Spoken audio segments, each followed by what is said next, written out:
expecting the black king to maybe at least gain a bit of time, prevent the white pawns from moving. That's what he does. There we go. So either bishop has to move or has to be defended.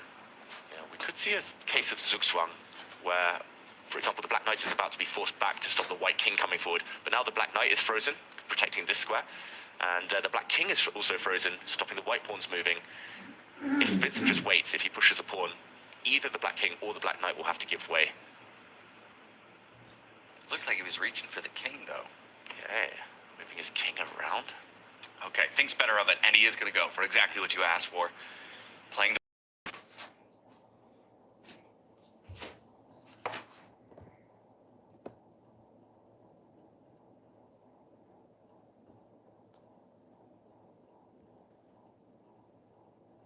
Moving on across. A knight check, though. Don't blunder. Don't walk onto a dark square. If the king moves over, there is a knight fork in the air. The trick against knights is to normally put your king and whatever other piece on opposite color complexes. If you put them both on dark squares, a knight can fork you. Both on light squares, a knight can fork you, but not if you keep one on each. So he's going to step back, most likely, with his king. At least that gives some hope to get your own king forward as well, if you're black right now. Sindarov will keep fighting. He does go back. King goes forward, stops g4 for now. And now he's threatening it again. You can see the difficulty, though, of the position still here for Vincent. And it's again, they're just so tricky, you know. We're talking about checks. It falls back. d4, watch out for that square. Hitting the king and the white pawn. Can be prevented by white's bishop dropping back, but first he gives a check. Making progress, and the king retreats. Doesn't need to take the pawn yet, because the bishop is hanging. Now Vincent will retreat his bishop. He's keeping it pretty tricky, because you retreat the bishop, and he hasn't traded pawns, right? Which means there's a check from g5 hitting e3 as well. Tricky guy. Sindarov, he saved some difficult positions at the World Cup through his resourcefulness. He's defending quite tenaciously here. Look at that, a bird. Oh. Made its way into the playing hall. Everybody wants a piece of the action. Bird's eye view, best seat in the house. Levon flying high. It's Levon's spirit animal. Oh, he's the lion. He's the lion. You're right, you're right. He's roaring here. He's roaring, he's soaring. He's doing everything right. Vincent retreats his bishop. And it's funny because Magnus resigned in a position where he was also down a pawn on each flank in an endgame, but there it was easy for Levon to push all the pawns. Here the tricky part is that Vincent's pawns are doubled on that queen side, so it's not as easy to make progress as he would like. And very, very instructive that Vincent gives himself, keeps a corner pawn here, the H pawn. Knights are notoriously bad at stopping pawns. It also promotes on a dark square the same color as his bishop. That is a very instructive move.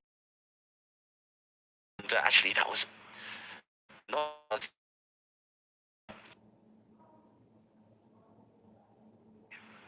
Really nice decision there. And now a committal one by Sindarov. He really wants to get that knight to the center of the board, even if it comes at the cost of putting your pawn on a weakened square where the bishop can target it. But it needs to be done, otherwise white was just going to start advancing the pawns. He does it anyway. Yeah, I think it's just so straightforward now, like for white to push this pawn. He's going to grab this one. Yes, he's going to part with one pawn on the queen side, but that is not the most important. The black knight's still dominated. The two-square theory. You put your bishop on a two-square distance from a knight, and you take away most of its jumping squares. Exactly. Very important here. It's closer than ever, Vincent, now to the win. Chances. Let's kick that knight away. Doesn't want to trade off any pawns. Keep those pawns for later, future queens. If you fall back, defending the c5 pawn, the h pawn will continue its march up the board, threatening a check on e5. Sindarov is. You could continue trying to take control of the squares by putting your bishop on c7. That'd be very classy, very controlled, and that's Vincent Keimer in a nutshell. He does play the move. He's giving no chances. Yeah, bishops just dominate knights so easily on open boards. That's the problem. And now he's going to drop his bishop back, give a check, disconnect the black king from the pawn, and then start moving his own king up the board towards the left side of the board. You can also wait. Feels like you could just attack the dark squared pawn there as well with your bishop from behind. Very nice. Very nice. He waits with his king. He leads back. There are no moves. Black's knight has to get even more passive in this position. Yeah, if it drops back, then he'll move his bishop back, give a check, and only then will the white king start motoring on in. And as Tanya said earlier, the h-pawn's just a distraction, if anything. The black king can blockade it forever on a light square, but he does resign. Game over. Vincent takes the lead. Yeah, Javakir knows he must admit defeat in this position. Vincent Keimer, what a run he's made in the knockout stage. He proved himself in the quarterfinals why he should never be picked when you have your choice, and now he's run all the way to the third place matchup against one of the hottest players in 2025, and he goes up 1-0. An up and down game, an absolute roller coaster this was, but Vincent Keimer, when he gets his kind of positions, he just doesn't let go. A beautiful convert there, but it was all eyes on this big matchup. And once again, Levon Aronian, the player of the moment, the player of the tournament so far. And the true story of the day is how he's already dispatched Magnus Carlsen in one of their 2 games in a best-of-2. He sets himself up for success. A draw or better in their next bout means he becomes the South Africa Grand Slam champion. I don't think Magnus has lost this many games in any of the slams as he has in South Africa. Losing to Sindarov in the round robin, losing to Arjun in the round robin, then going on, Sindarov bouncing back in their head-to-head as well, and the first game against Levon. Yeah, he's lost 5 games in South Africa, Magnus. He's lost every day of play, at least once. It's been uncharacteristic. Levon unbeaten as a parallel. Yeah. Definitely needs to shake things up, Magnus. On the plus side for him, he's had lows, but he's also had very good highs. There have been years when he hasn't lost 5 games, the entire year put together. And all of that's happened in South Africa. Look at this. The chess doesn't stop for those of you at home. Wow, the top boards have just a few more moments to rest before being delivered their position for the second game of their battle. You can see scoreline was evened up by Hans Niemann in their second game. So we are in tie breaks here for 7th place between Parham Magsudlu and Hans Niemann. We have 5th place decided in the meantime. Very, very impressive finish there. It was Fabiano Caruana who won 1.5 to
But I don't necessarily see the way to abuse the decision here. I don't think it's an immediate thing. I think perhaps the king was just not as comfortable as it looks on this side of the board long term. You're also looking at ideas of the white knight jumping on moment as well, with a direct path, hitting that, asking for a decision. Parham head in hand. He's got about 3 minutes of the clock for both players right now. Should speed up.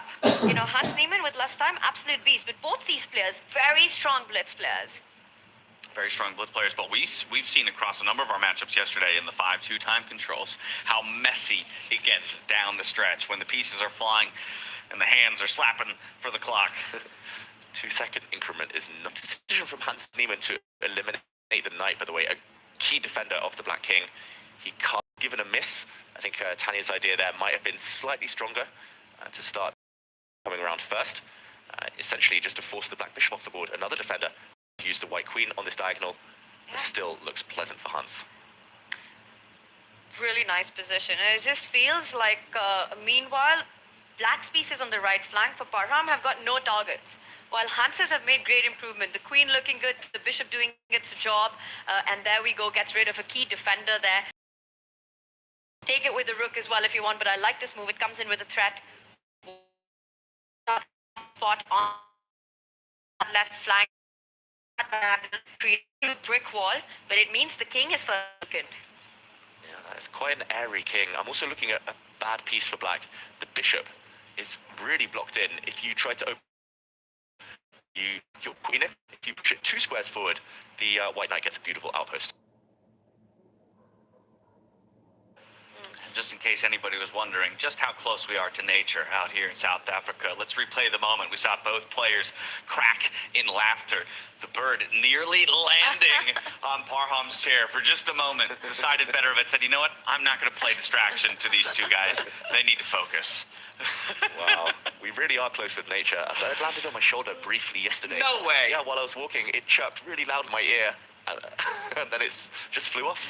Maybe it was the same one? What a rascal. He's just a chess fan. Yeah. Ooh, attack though. Hans Niemann in the driver's seat.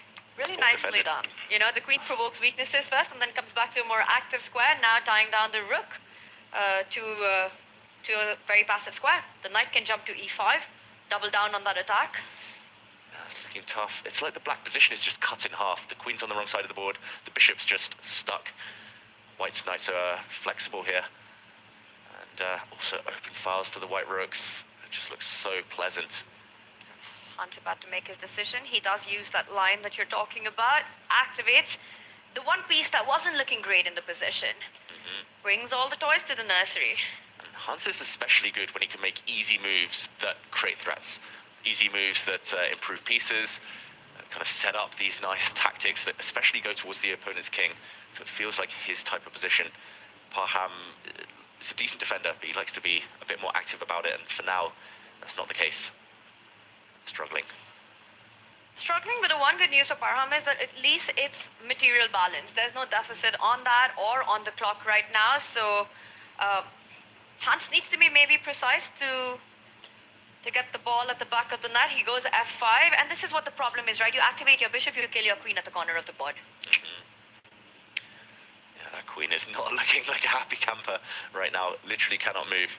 The idea will at some point be to move the bishop out of the way and shift the queen, but it's still not on a great circuit, still clumsy. Hans's last move, very instructive, stopping the black bishop coming out and pinning the white knight. And you'd really want to plant one of your knights on e6 if you could, but it's not an easy route to get there. With the f5 pawns soft in this position, knight f4 is the move I want to make, but it's tough to get that going. Hans was about to reach for a piece. Goes the other way. Yeah.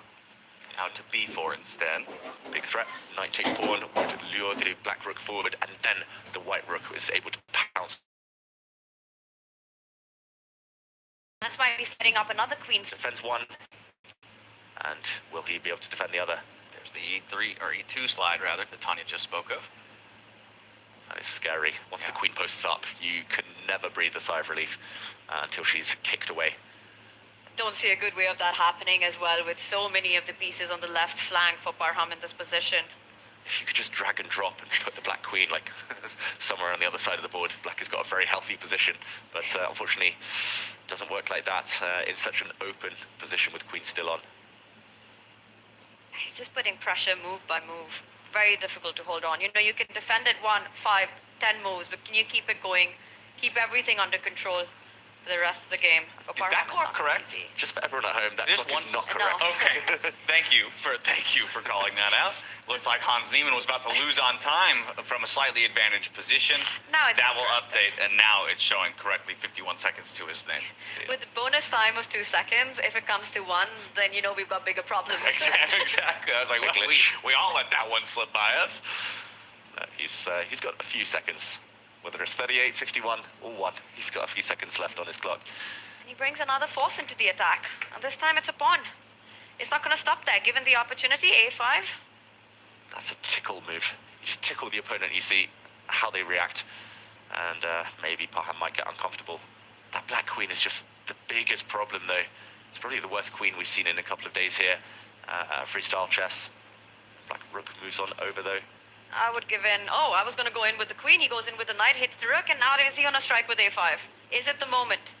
Oh, he goes He back. walks back. Has he decided, has he changed his mind that the queen belongs there? He was just asking for a repetition of the position. But Parham says, no, I'm going to use that tempo to improve my queen. Maybe a small missed opportunity for Hans. He could have pushed his pawn. And now that option is not available anymore. A queen check, and the black king can just dodge. Sneaky queen move by Parham, defending that B6 spot in front of the king to make A5 possible, and that's progress by Parham. Huge progress. Hans there took his eye off the ball for 1 second, partly because of the clock. But if he'd pushed A5, if he got the white king off the back rank and swung the white rook across, that would have been deadly. Now it's a real scrap. He just has to do it all over again. And it comes back to that move where he went forward with the knight and took it back. I think he was expecting Parham to just repeat. You're worse, you should be repeating. Parham said, no, man. Now, we are about to be in a full time scramble, though, here. Yeah, and the clocks will ignore those for a second. Parham has not run out of time, ladies and gentlemen. The white rook retreating in the meantime. They still have a few seconds left each, gaining 2 seconds after every move.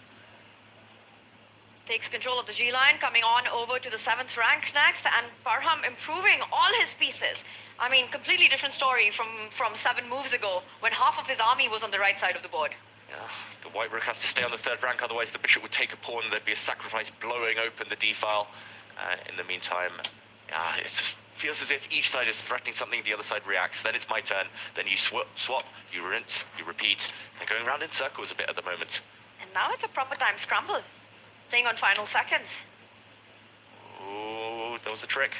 The black rook could not get off the 7th rank, and now he's moving forward. Hans Niemann, don't take that pawn with your pawn. There would be a knight fork. Oh, he could still take on C6 and jump in with the knight. This is starting to look dangerous one more time for Parham. It's creaking. The white rook is coming across. And that knight finally landing on that E6 juicy outpost. He's trying to trade it off, Parham, but that's not going to help. He's lost a key defender. He's lost a pawn as well. But F5, tender in the position. Picks it up. Now rook takes pawn. There are some tricks. Knight forks in the air. Be careful. Hans doesn't have time to calculate. He's reaching for the king. He drops his queen back instead, and maybe the moment's passed. Parham survived the worst, but still difficult. He does it for the 2nd time in this game, and now he's looking for piece activity, but a big blunder as the rook comes in. That's going to be a checkmate. He wins. The rook. It's going to be checkmate. Yes, the black queen could have taken a rook, but resignation from Parham. Wow, game over. Everything defended. Hans Niemann wins. Wow, shoes on the other foot. All of a sudden, it was Parham who got the first win in their 10-5 matchups. Hans would equalize to force the tiebreaker and now gets himself up 2-1 in his matchup. One more game to go between these two to decide, 7th place. This was a crazy, crazy blitz game. I mean, so many ups and downs, and Parham finally did give in. He had his chances, but we've got big chess coming up in the next one with a certain world #1 on the back foot. That's right, because midway through the day, it's Levon Aronian who's got the 1-point advantage over Magnus Carlsen. He did it with the white pieces. That's your grand final. Soon to do battle yet again to see if Magnus Carlsen can equalize and force a tiebreak scenario in that one. Let's flip to the lower bracket, where we would have a mirrored result in our 3rd place matchup. Vincent Keimer undoing Jabokir Sindarov to be up 1-0 in theirs. Fabiano Caruana, he got it done against Arjun Erigaisi already today with a 1.5 to half a point win. He takes 5th place with Arjun slotting into 6th. And of course, as we mentioned, still 7th place and 8th place yet to be decided. The chess doesn't stop here on the final day, though. I mean, from that one, now we've got to start kind of reframing towards the two top bouts that will soon have a position lottery and go back at it. But it's two players with backs against the wall who need to craft victories here just to extend things and find podium finishes. Yeah, and what a start it's been. I mean, this is the final day of this season, you know, the year-long Grand Slam, the first ever freestyle chess tour coming to an end. And look at this. It's Levon Aronian who gets the lead against Magnus Carlsen. You called it at the start of the show, David, that it's a day worth 100K, more than that, for Levon as bonus money, and he needs only a draw to bag all of that. One draw away from his second Grand Slam title. But do you play? This is the thing that always concerns me the most. He's playing for a draw against Magnus, right? I feel like it normally not a recipe for success because you're going to give him his openings, therefore, to get the win and equalize. The one thing I will say, if I had to pick any player in the field of 8 who only needs a draw and won't play for it and instead will play for the win, it's going to be Levon Aronian. Exactly, and that strategy has served him so well. That's why he's undefeated so far, Levon, because he's going for his types of positions. He needs to just keep doing what he's doing, and I don't think he's the type of player who's going to back down. He looked so focused, even after he won that game. He didn't look like he was celebrating. He knows it's still a big, big challenge ahead. Job's only half done. You know, the titles that Magnus has won in this slam, whether it was Grenke or looking back at Paris, he's just looked unstoppable. He's played God-level chess in that. And we spoke about this, right? This has been a different narrative. He's made it to the finals, but he's had a lot of shaky moments along the way. Objectively, Levon has been the better player than Magnus Carlsen in South Africa. Still undefeated. He might be the one playing God-level chess in South Africa. And we were lucky enough to get a word from him, Sfera, standing by with Levon after his first win of the day. Levon, how important was it for you coming into this game to not fall into the time usage of Magnus, but play in your own pace and keep ahead on the clock? Yeah, I think the opening phase worked in my favor. I thought the starting position is one of those difficult positions that is not really easy to understand how to react against this d4. And I was thinking that e5 could probably be the option, but then after knight c3, I think the way Magnus went, I don't know. I was thinking maybe knight e6, e4, he should go for some queen f7, more like a slower approach. But once he played this b6 stuff, then I felt there was not enough compensation for his pawn. You also had a massive time advantage, as we said, but we kind of saw that coming because he went into the confessionals and talked about that pawn sacrifice as the really only logical option. And so you spend all the Magnus time really making your own moves then? Yeah, I think my tasks are more or less easier. I mean, I had a clear plan to quickly develop, and Magnus had to understand if he should take the pawn and then be a bit passive, or should he kind of try to play for his development. But yeah, I mean, I don't believe that, I mean, just a general feeling that he can afford not to take the pawn. Do you think we'll see a different version of Magnus now that he has to win? Magnus is always there to come and fight, and I love that about him, and it's something that we all strive to be. You talk about always, I will say never. Levon Aronian never loses in freestyle anymore. No. This is, you know, so far I've been lucky. Let's see how it goes. Good luck.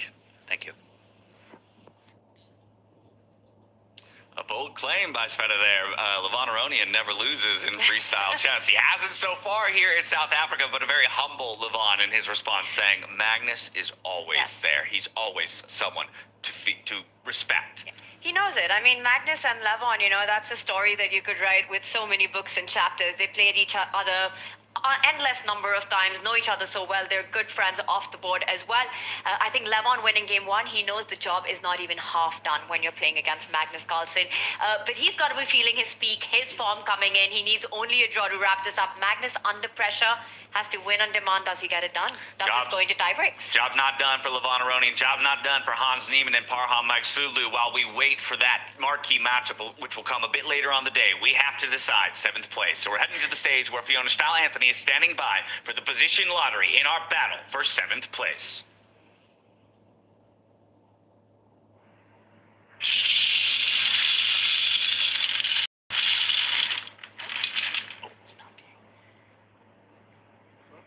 it's also a very different way of pulling a position. What is that? 899. 8, sorry. Okay. 899.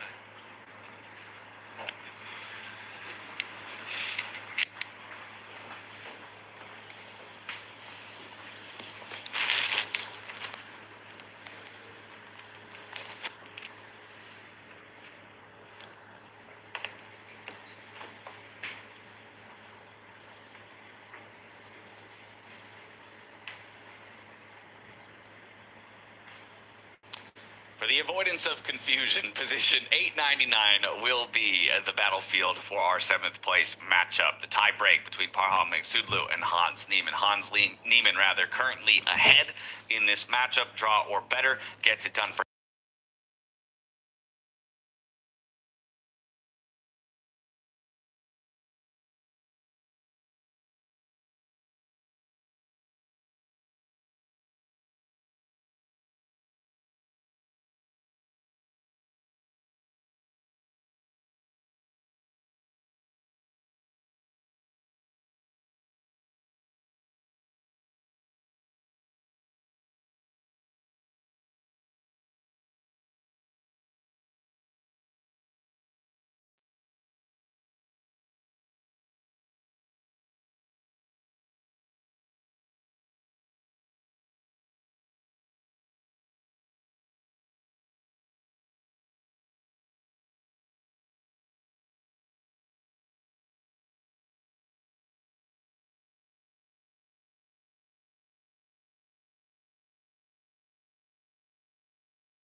Once he realizes he's in a tricky situation, both Queen is attacked, the pawn is attacked, there's tension on the bishop. So you could, but I don't know, the bishop in an open position, you ideally want to keep it. He feels he needs to. Hans still looking very solid here. The one thing I think Parham is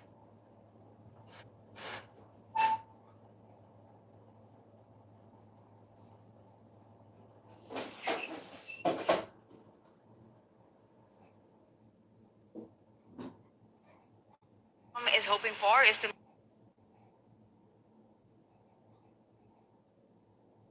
rooks. You've got to play against the king and the undeveloped nature of the majors in black's position here. Will he be in time? I mean, ahead in development, so it's really a game of momentum right now. If Hans consolidates, finishes his development, he's clearly better. Black bishop has a beautiful square to sit on as well. That would disrupt white's forces. So, yeah, he just needs one or two moves. Hans Niemann here, but Parham trying to figure out what to do here, and now has cost him time on the clock. He's dipped below the 2-minute mark.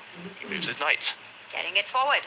It's coming to f6, it's coming to e5 with threats. I mean, can the queen come out with a double attack? A check. On the king, yeah, a check, and then Might do now.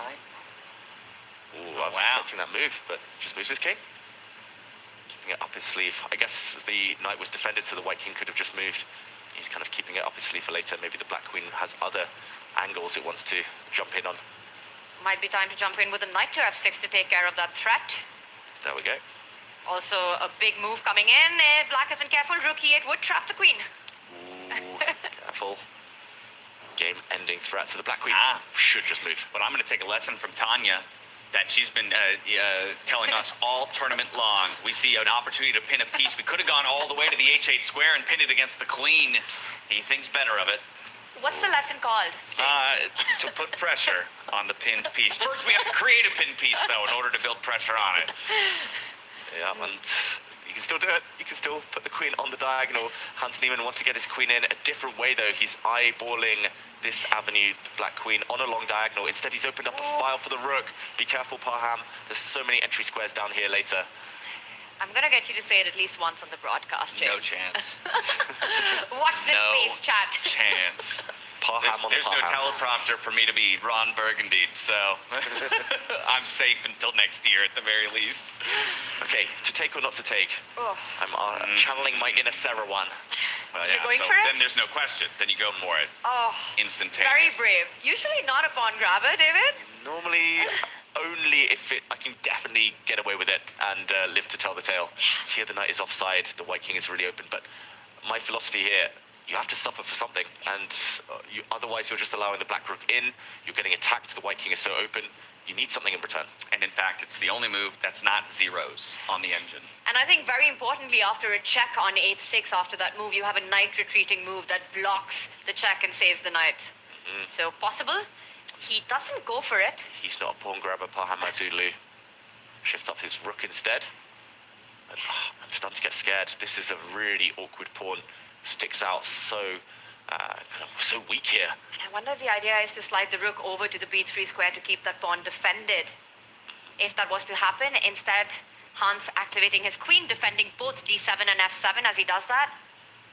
The white queen almost feels overworked. She's on a lovely square center of the board. She's defending the knight, defending that pawn that ultimately could be attacked, and that crucial a1 square where the rook might want to come into. But still, play focused on the right-hand side of the board. But I like how Hans has done it. He needs only a draw, and now he's got two files to play for to infiltrate with the rook. The a1 control, he might shift focus to the other side of the board now. Yeah, full board awareness. He can start coming in. It's not just that, but how's Parham going to win this? He might need queens off the board. I'm thinking long-term, the knight does stand decently against the bishop. It's on a cemented square, outpost, protected, and maybe you could use a 2 versus 1 on the king side later with the absence of queens, but I don't think you can hope for more while the queens remain on this board because white's king is just too weak.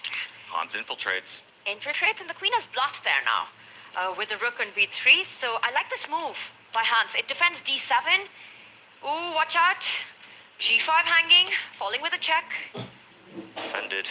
Oh no. Oh, the rook's coming in after rank. You're fighting against the clock here. Hans, so much more time to work with. Mate threatened. Parham dodges it for now. But, oh, is it game over? There's another check here. And the rook will have to block it if the... Look at that classy hands coming in with the bishop. The bishop's coming. The king's on the light square. Over. White knight is not participating in this game at all. King steps forward. But that doesn't feel like it's going to save anything here. Queen check from Hans Niemann.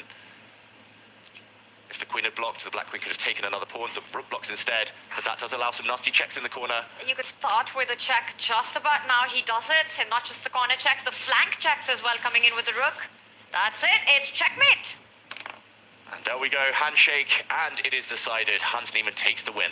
He gets the win in the tiebreak scenario, a position we would always call him favored in. He extends to the tiebreak, forced it after an initial loss to Parham Magsulu, and he'll lock up 7th place here in South Africa.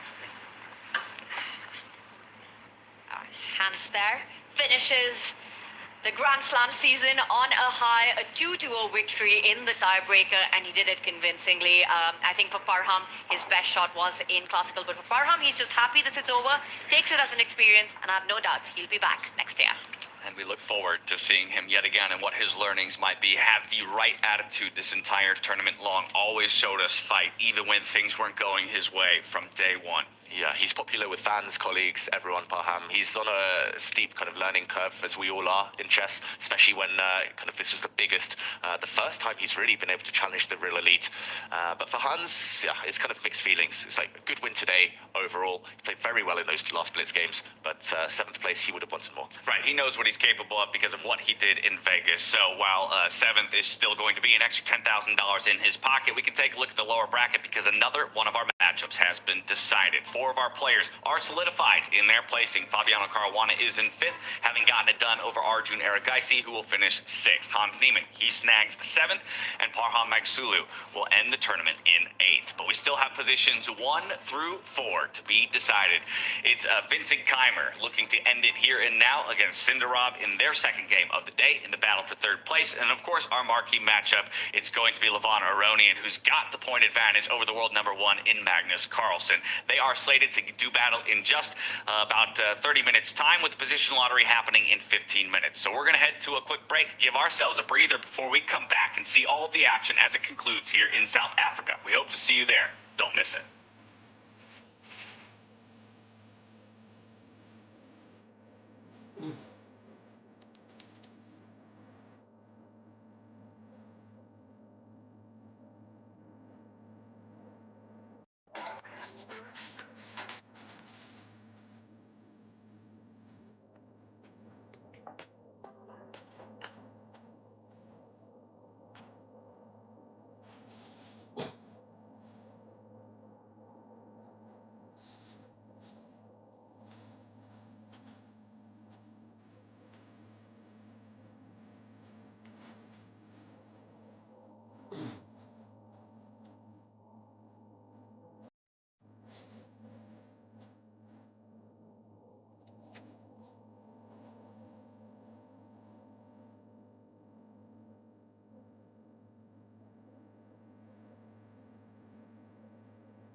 Are you curious to play freestyle chess but don't know how to? No opening theory, no memorized moves, just pure strategic creativity. But how do you navigate 960 possible starting positions with confidence? That's exactly what I'll teach you in my Freestyle Chess Masterclass. You'll learn how to develop your pieces effectively, recognize key positional patterns, and avoid early disasters. I'll break down some of the best freestyle chess games ever played, featuring Magnus Carlsen, Alireza Firouzja, and Fabiano Caruana. Freestyle chess is still in its early days. This is your chance to get ahead of the competition. Sign up now and let's take your freestyle game to the next level. Join my Freestyle Chess Masterclass today and save 20% only during the Grand Slam. The semifinals of the Freestyle Chess Grand Slam Tour at Grootbos Private Nature Reserve began once again under beautiful skies. The players preparing for the matches with a breathtaking view. With 3 Grand Slam winners in the semifinals, the stage was set for intensity. One young challenger stepped in with a chance to claim his first ever freestyle chess title. In the semifinal between Vincent Keimer and Levon Aronian, the opening game ended in a draw. In the second, Vincent had Levon under pressure, but he missed his chance to convert the win, and the game ultimately finished level as well. Our first Grand Slam victor and our most recent Grand Slam victor. They don't know how to be in the final and not win the whole thing. In the tiebreaks, Levon held his nerve and prevailed in both blitz games. While on the other board, the tiebreak drama was just as intense. Between Javakir Sindarov and Magnus Carlsen, it was a complete roller coaster. Magnus seized the advantage early and won the first game, but in the second, the young Uzbek struck back and forced the world number 1 into a dramatic tiebreak. Carlsen won the first blitz game and produced a remarkable save in the critical second one. This just feels like Magnus on Hulk mode, and when he gets on this gear, it's just bad news for everyone. After a win and a draw against Parham Magsudlu, Fabiano Caruana secured his place in the match for 5th. It was the only encounter of the day that ended without tiebreaks. Meanwhile, the match between Hans Niemann and Arjun Erigaisi was also decided in 2 blitz games, with Arjun taking the victory 3-1. After a whirlwind of pressure, precision, and breathtaking endgames, only 2 remain. The pairing for the final is set. Get ready for the final day of the 2025 Freestyle Chess Grand Slam Tour. All eyes are on the showdown between Magnus Carlsen and Levon Aronian, the winner of the Paris Grand Slam and the Grenka Open, facing the champion of the Vegas Grand Slam. Who will take the last move? Will Magnus Carlsen walk away with 2 trophies? Or will Levon Aronian add a second title after his win in Las Vegas? Stay tuned.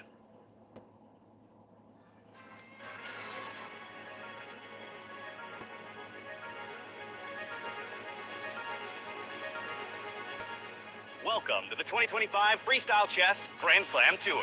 No opening preparation, no memorized lines will help the grandmasters here. Only creativity, skill, and instincts. That's because all games are played in Fischer Random, also known as Chess 960, or, as we like to call it, freestyle chess. Before every game, a new starting position is drawn, challenging the players to rely on their creativity and intuition. The stakes couldn't be higher. The Grandmasters will compete for first place and Grand Slam Tour points with the hopes of becoming the 2025 Freestyle Chess Grand Slam champion. This format ensures that only the most adaptable, resilient, and fearless chess player will triumph. No second chances, no shortcut, just pure chess brilliance. World, are you ready? This is Freestyle Chess. 8 of the world's strongest players come together for a compact, high-intensity competition where only one of them will emerge as champion. Here's how the tournament unfolds. Day 1 features a complete round-robin stage in which every player faces all 7 opponents. Each game is played with a time control of 10 minutes plus a 5-second increment. The final ranking is important, as players can win decisive Grand Slam points. On day 2, the tournament moves into the quarterfinals. From now on, each matchup consists of 2 games, one with white, one with black, and time control increases to 30 minutes plus 15 seconds per move. Before the games begin, the top 3 finishers from the preliminary round receive another strategic advantage. They each get to choose their opponent for the quarterfinals from among the players ranked 5 through 8. First the leader, then second place, and finally third place. The 4th ranked player receives the remaining opponent. Day 3 brings the semifinals, where the winner of quarterfinal A meets the winner of quarterfinal D, while the winners of quarterfinals B and C face each other. The players who lost their quarterfinal matches are not finished yet. They enter the placement playoffs for the 5th to 7th place. Everything culminates on day 4, the decisive final day of the event. The 2 semifinal winners compete for the championship title in the grand final, while the semifinal losers battle for the podium in the 3rd place match. Both played with 30 minutes plus a 15-second increment. At the same time, the lower half of the standings is resolved through the 5th place match and the 7th place match, which use the quicker 10 plus 5 time format. 8 players. 4 days of freestyle chess. 1 champion. Who will take the crown? Hello, everyone, and welcome to South Africa.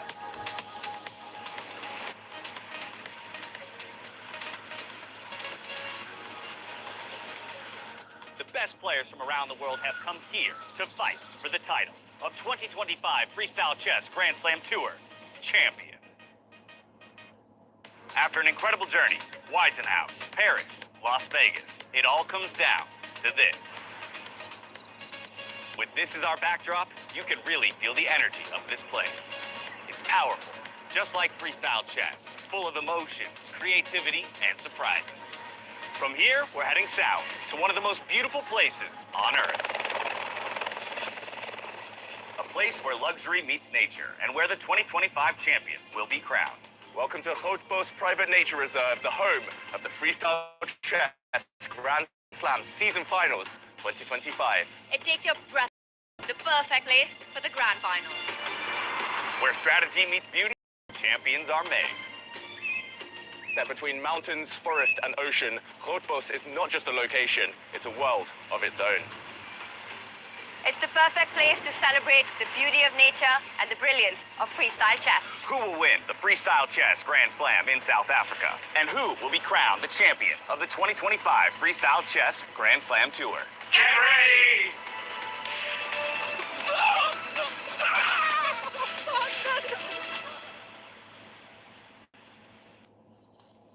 Hello, everyone, and welcome back to the final day of the 2025 Freestyle.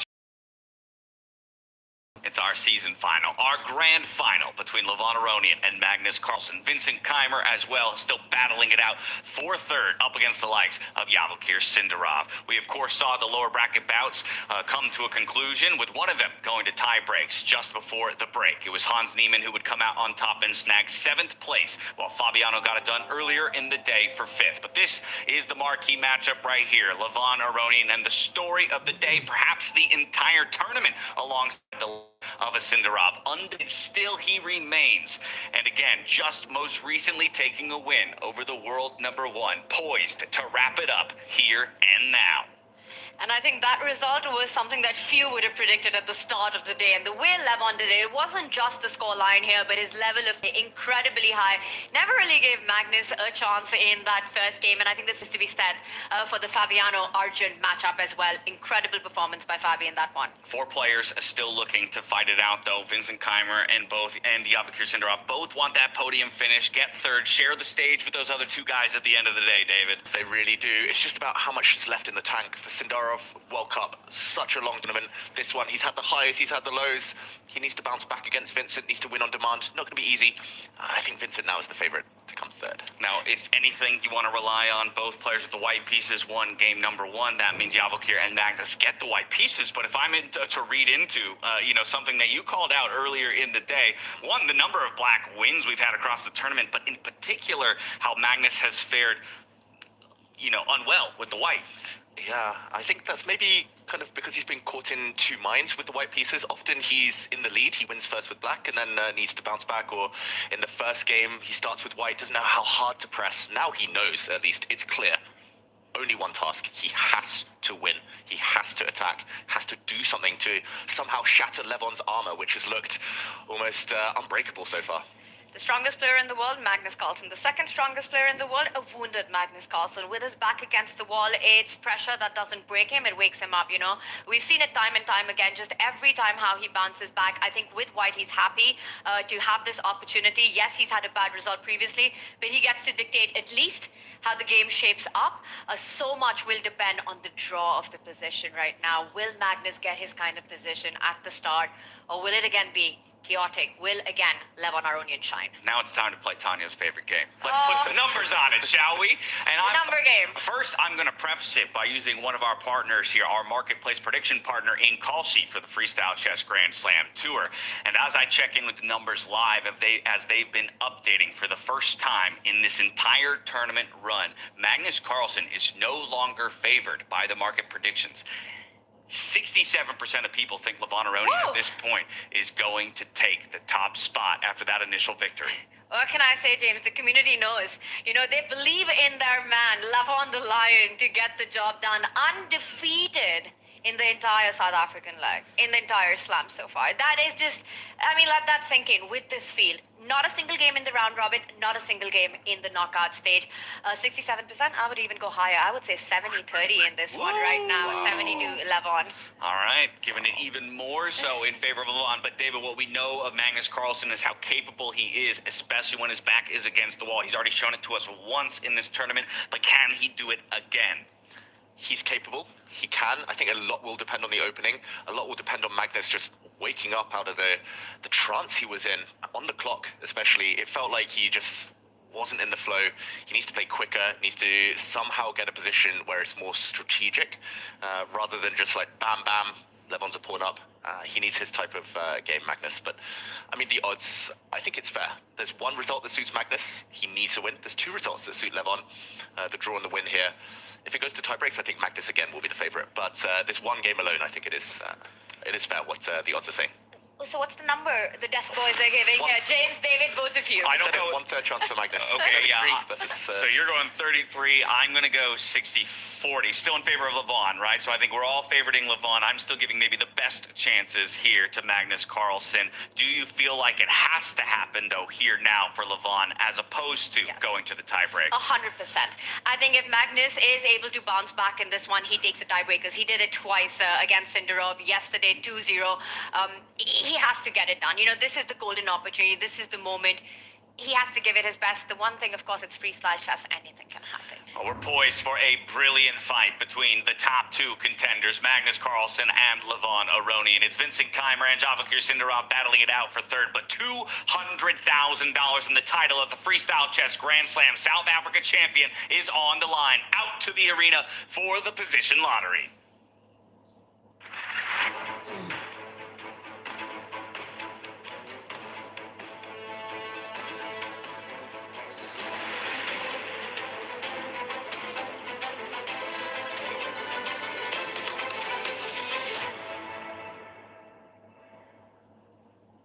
Welcome back to this final day. We saw two decisive results in Game 1. Wins for Levon Aronian in the final and a win for Vincent Keimer in the match for third place. We're ready now to draw the next position. I'm very happy to be joined by Connor Opperman, who is the highest rated player from the Overberg region. And Connor, just a few days ago, you played against Levon and Hans in Stanford. What was that experience like?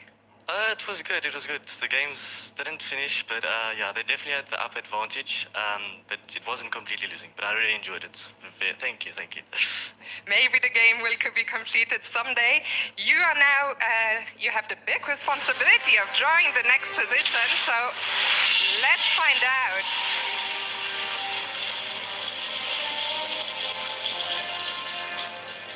Okay. So it's going to be position number... Oh my goodness, you just drew a joker.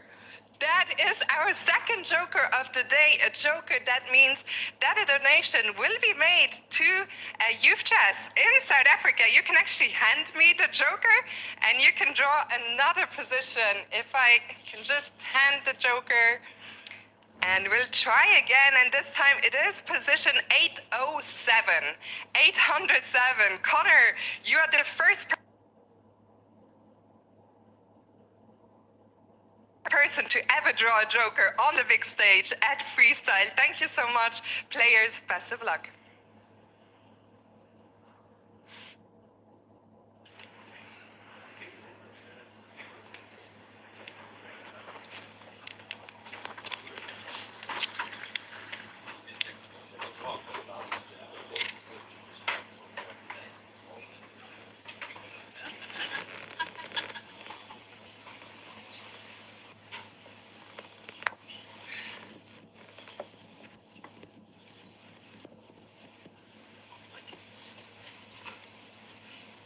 Why?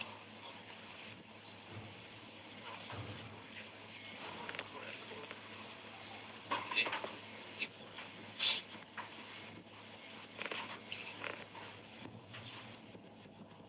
D5, E5, F6. No? D5 you take? 6 here? Sure about this?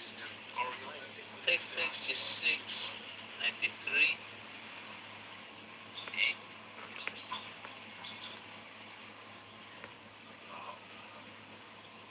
And if I go here, you go F4 or what?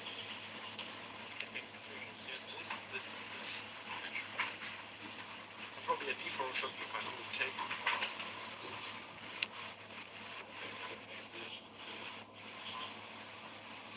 I would get out of F5. It's not as easy though, knight F3. Which one? Knight F3, let's say.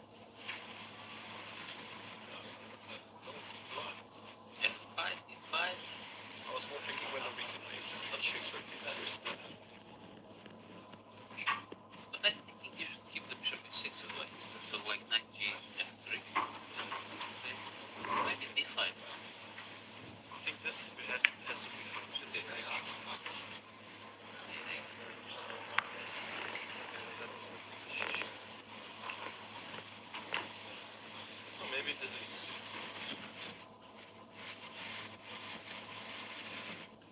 One more.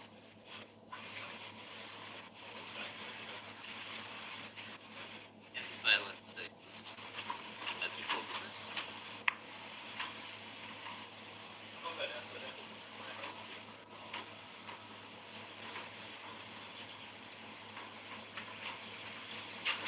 I think it's 3 F5.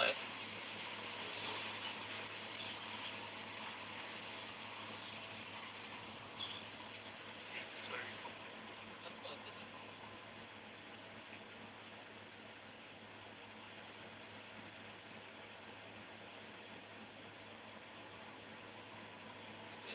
Not too scary.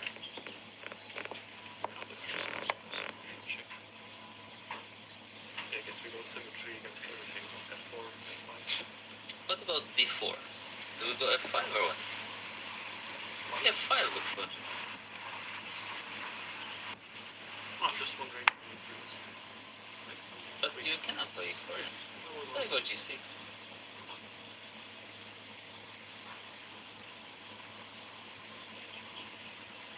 We can, but also we get the steps. White also can just develop that surely. Yeah, I'm not sure we want landing there. We also want first game. We don't need to go crazy. But not going crazy, just trying to be logical. I do feel like we can go like Germany. But why? It takes so long for you to pass it. It's like a Sicilian. Yes. No? You don't like F5. Okay, So you think D5. I don't think it's a bad move. I don't think it's. And you don't think it's a good... No, I don't think it's a good choice for the situation. Yes.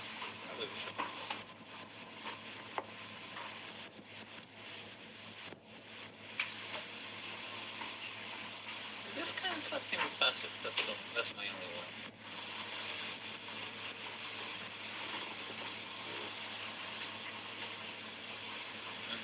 Ah, makes sense. Blocking the bishop. So it should go h4 probably. g6. Wait. g6 c5. Yeah, d5. d5.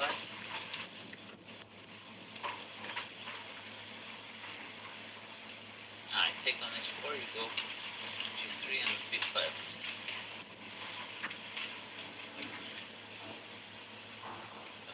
So Yeah, maybe exactly the solid option. I mean, okay, so I'm not sure. We just copy this.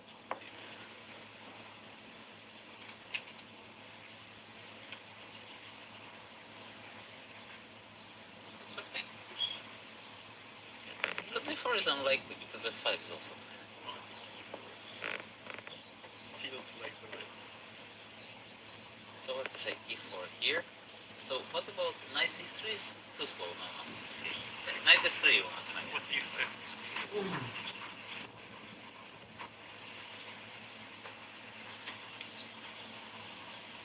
Knight d3 d5.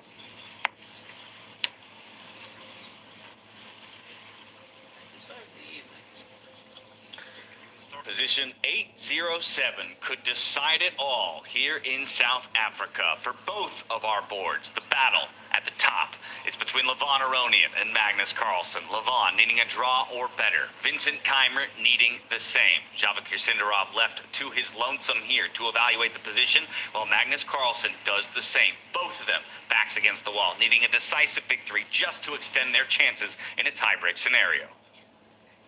Lucky number 807, that's what they have to hope for. It's not going to be easy, I think, with this position. We see the heat map here. Symmetry is likely to be expected, maybe the best course of action for the players with the white pieces, but that goes against nature. When you want to win, you want to create chaos, they'll have their work cut out in order to create that. And with Levon Aronian and Vincent Keimer needing only a draw to wrap things up, 807 could be the final position of our entire 2025 season. That's what these two are hoping for. That's the case that happens at the end of it. They will start with the black pieces here. And to your point, if symmetry cannot be broken, they're probably feeling better about their chances to get a more strategic, more in-control fight.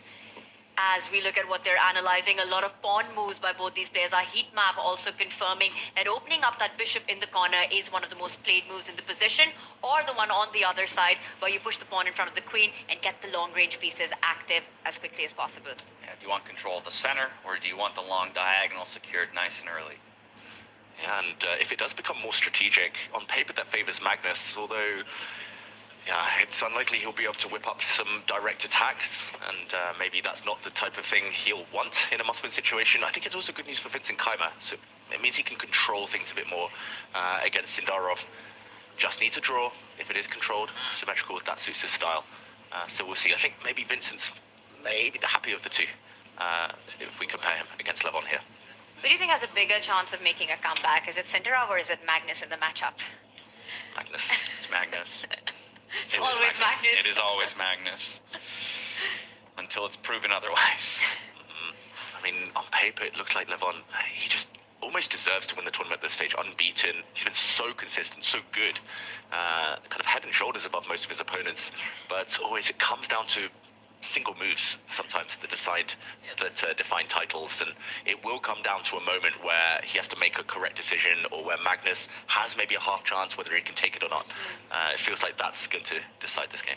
You know, you mentioned our Kalshi community said 67% to Levon Aronian by the end of game one.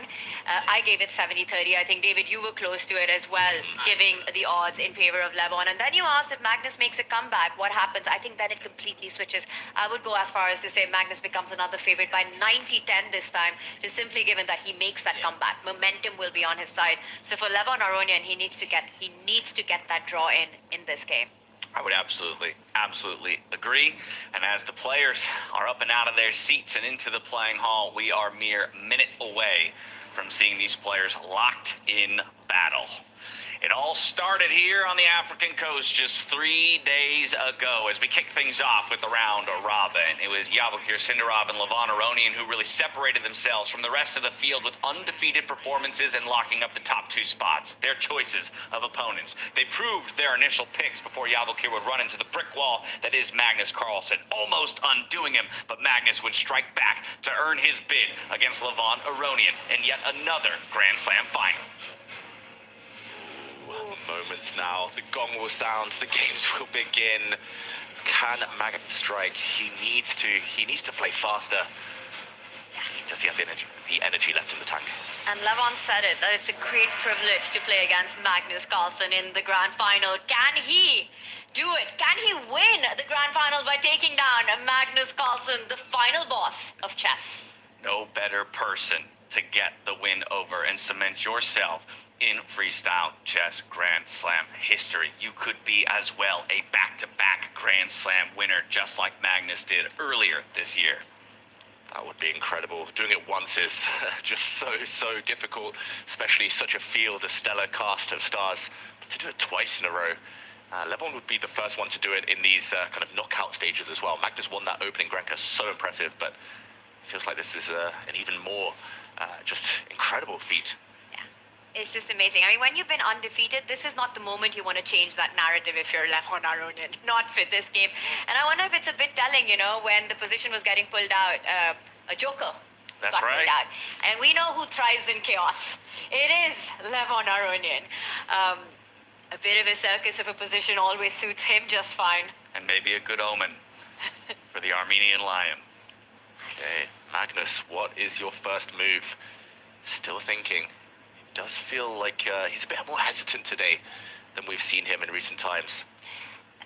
Have the clocks been started? They have been started. Fret not. The clocks won't update until the first move is made, but there you can see There it is. about a minute spent on that initial move. He's going to go for something that was less sought after in our heat map, and this is an F-pawn push, 2 squares forward.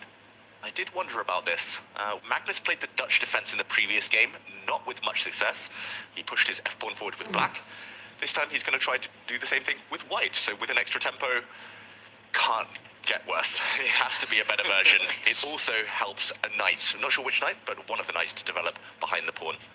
I'll tell you what won't happen is that if Levon responds with d5, Magnus isn't sacrificing that same e-pawn twice in a row. D5, e4, any chances of that happening? I tell you what else won't happen. 10 minutes will not be spent on this first move or second move by Levon Aronian. D5 though. There it is. They didn't seem to discuss it in much detail, this f-pawn push.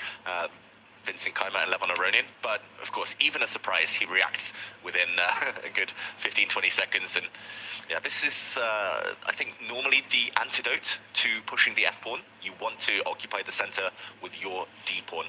And this is regarded as quite a healthy setup when you have the black pieces, no matter pretty much the piece configuration on the first ranks.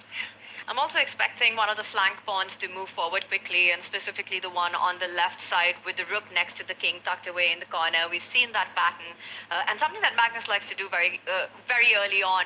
Activate the rook, but not through castling. Get that a-pawn moving, do a rook lift. Right now, he opens up the diagonal of the bishop, setting up the idea of striking in the center with the e-pawn. He's learned his lesson. No sacrifices. He never got that pawn back, ever, in the first game of the day. So he's preparing it, protected by his bishop. It looks like Levon was about to move. I wouldn't be shocked if he brings his knight out to cover that central square. Or maybe he'll allow it to happen and just open up his own bishop. Very healthy as well. I like the speed with which Levon's responding. It seems to indicate that, well, nerves, he's doing well there. Without a doubt, it seems like he's very comfortable. And again, I think just not falling into a bit of a trap that could come back to bite him later in this game by affording Magnus too much of an advantage on the clock. So he's going to keep the pressure up. It worked for him in game number 1. We'll see if it can work for him in game number 2. Yeah, there will come a moment to slow down. The top players, they sense the critical moments so well. But for now, Levon is happy to just trust himself, and why not? He's been making such good judgment calls, instinctive decisions, and it is very much up to Magnus to decide how to play this position. Either he blows open the center quickly, as he tried to do in the previous game, or he slows it down, just brings out some pieces. It's just about maneuvering and the tension will be postponed to the middle of the game. Yeah, I do expect that central break to arrive sooner or later. Just like you said, two different approaches to it. You keep the threat in the air. For Levon, I think he also knows the importance of time against Magnus, specifically what happened in the last game. Magnus down on the clock, he wants to put pressure on that, so trying to get that early lead. It's been successful so far. Magnus thinking once again. I'd say he goes for e4 sooner than later. Very soon. Good call, Tanya. And I think the problem was, if he delayed it too much longer, Black would have been the one to break out in the center with a quick e5, and White might have been the one finding himself cramped. The reason it's so desirable here is because White has a nice wall of pawns already. If he gets a bit more time, he might even set up another wall of pawns on the dark squares and just render the Black bishop in the corner a bit ineffective. So here, Levon will be looking to strike back. I'm not saying e5 necessarily here, but that type of idea, just to fight for space. Speaking of omens, James, last game I was talking about e5 as a move, expecting Magnus to do it. He did it, did not turn out well. He's gone for the e-pawn one more time. Yeah, but this already to me looks like a more confident Magnus, right? Around his position, his pace of play. The players did have a substantial break between the first and the second game here today. Earlier on in the tournament, Magnus kind of voiced some initial frustration with having to wait between a game one and a game two, but then even recognized in that very same answer saying, in fact, though, I think it was good for me to have that amount of time to really reset my mind and come into it in more of a winning position or winning mentality. Let's see if he can do the exact same thing here today. It's funny, he started 3 of the 4 days here in South Africa with a loss. Like, it's just been a pattern. It's the slicked hair we've been joking about and all that stuff. But normally he ends the day quite well. So it's just about whether it can be that day of 2 halves, whether he can kind of get the energy going now. And he's at least visibly made a conscious effort to speed up. That's the main thing. And Levon did it in Vegas, right? He won 2 blitz games against Magnus, knocked him down to the lower bracket, gets the first win done today. So he's got to be feeling that the invincible, the unstoppable Magnus, maybe he's just got his number in this format. Levon, he thrives in the chaotic nature of freestyle chess. His imaginative self comes out in the best of ways.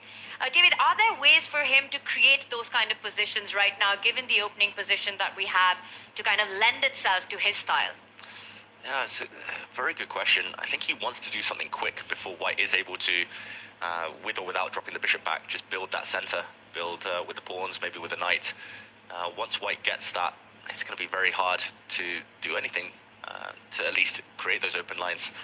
So I'm looking at ideas of maybe pushing the f-pawn, maybe pushing the e-pawn, just trying to create the energy, at least release some tension. That will at least make his job as well a bit easier if he's able to trade off more pieces. In one of his interviews, he very highly speaks about the concept of symmetry in freestyle chess. So if that's the point, the move that probably is on his radar is the e-pawn moving forward. Magnus has just done it, and it would be the way to keep that balance. Does that work? Because that's really one of the primary aims for Black out of the opening for as long as possible. You keep the symmetry. Well, if it's an effort to hold the symmetry, then it does look like a fairly solid move. I don't see an immediate way to refute it. Me neither. We'll put it on the board. This is what Levon is likely looking at. Magnus probably will take that pawn and the symmetry here between the bishops. The thing is that White does have a bit more pawn shelter on the side his king stands. Black with a little less, with the 4 versus 3 on this side. I'm not sure really who this favors. Magnus is up and out of his chair. I wonder whether he'll be telling us his thoughts in a moment. This looks fine to my eyes. I think this is what Levon should be doing. And just to kind of compare that to positions such as bringing the knight out, maybe just bringing the other knight out. It's kind of natural moves, but not really kind of concrete stuff. It does feel like the Black bishop now just far less active. White is the one who controls the center with the pawns, with everything. I think now is the time Levon should be trying to strike. This is what Magnus did in his match against Fabi as well, if you remember. Losing that first game, second game, he comes back, he sits by himself, analyzes everything, and very early on starts getting up from his chair. Starts walking around a little bit. You also mentioned, David, that's one of the psychological ways of putting pressure on your opponent.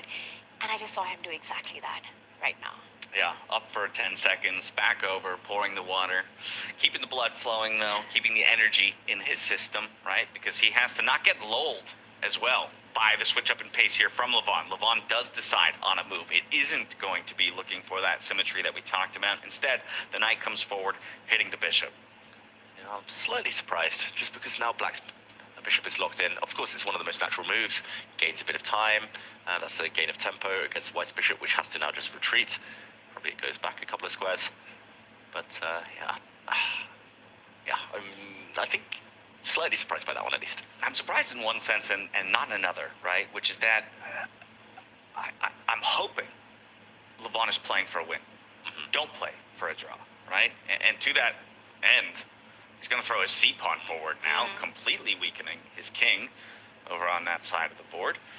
But I think that this is a Levon who just says, yeah, I'm going to fight. You know what? If I'm going to win it, I'm going to win it in style. The best way to play for a draw is to play for a win.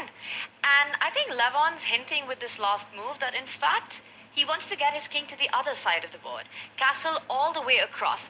You know, it does vacate a really nice square for the queen to jump over, the one the pawn's just vacated. You put your queen on c7, you bring the other knight out towards the center of the board, you take your bishop out, and starts looking like a very healthy position once you get that castle in. Yeah, he's also relying on traditional chess openings. We talked about the Dutch defense that's pushing the f-pawn forward, normally with colors reversed, but often the pawns in the center do get exchanged, and this is the exact structure we end up in. Normally, you want a black knight kind of on this square, just drag and drop to control the center.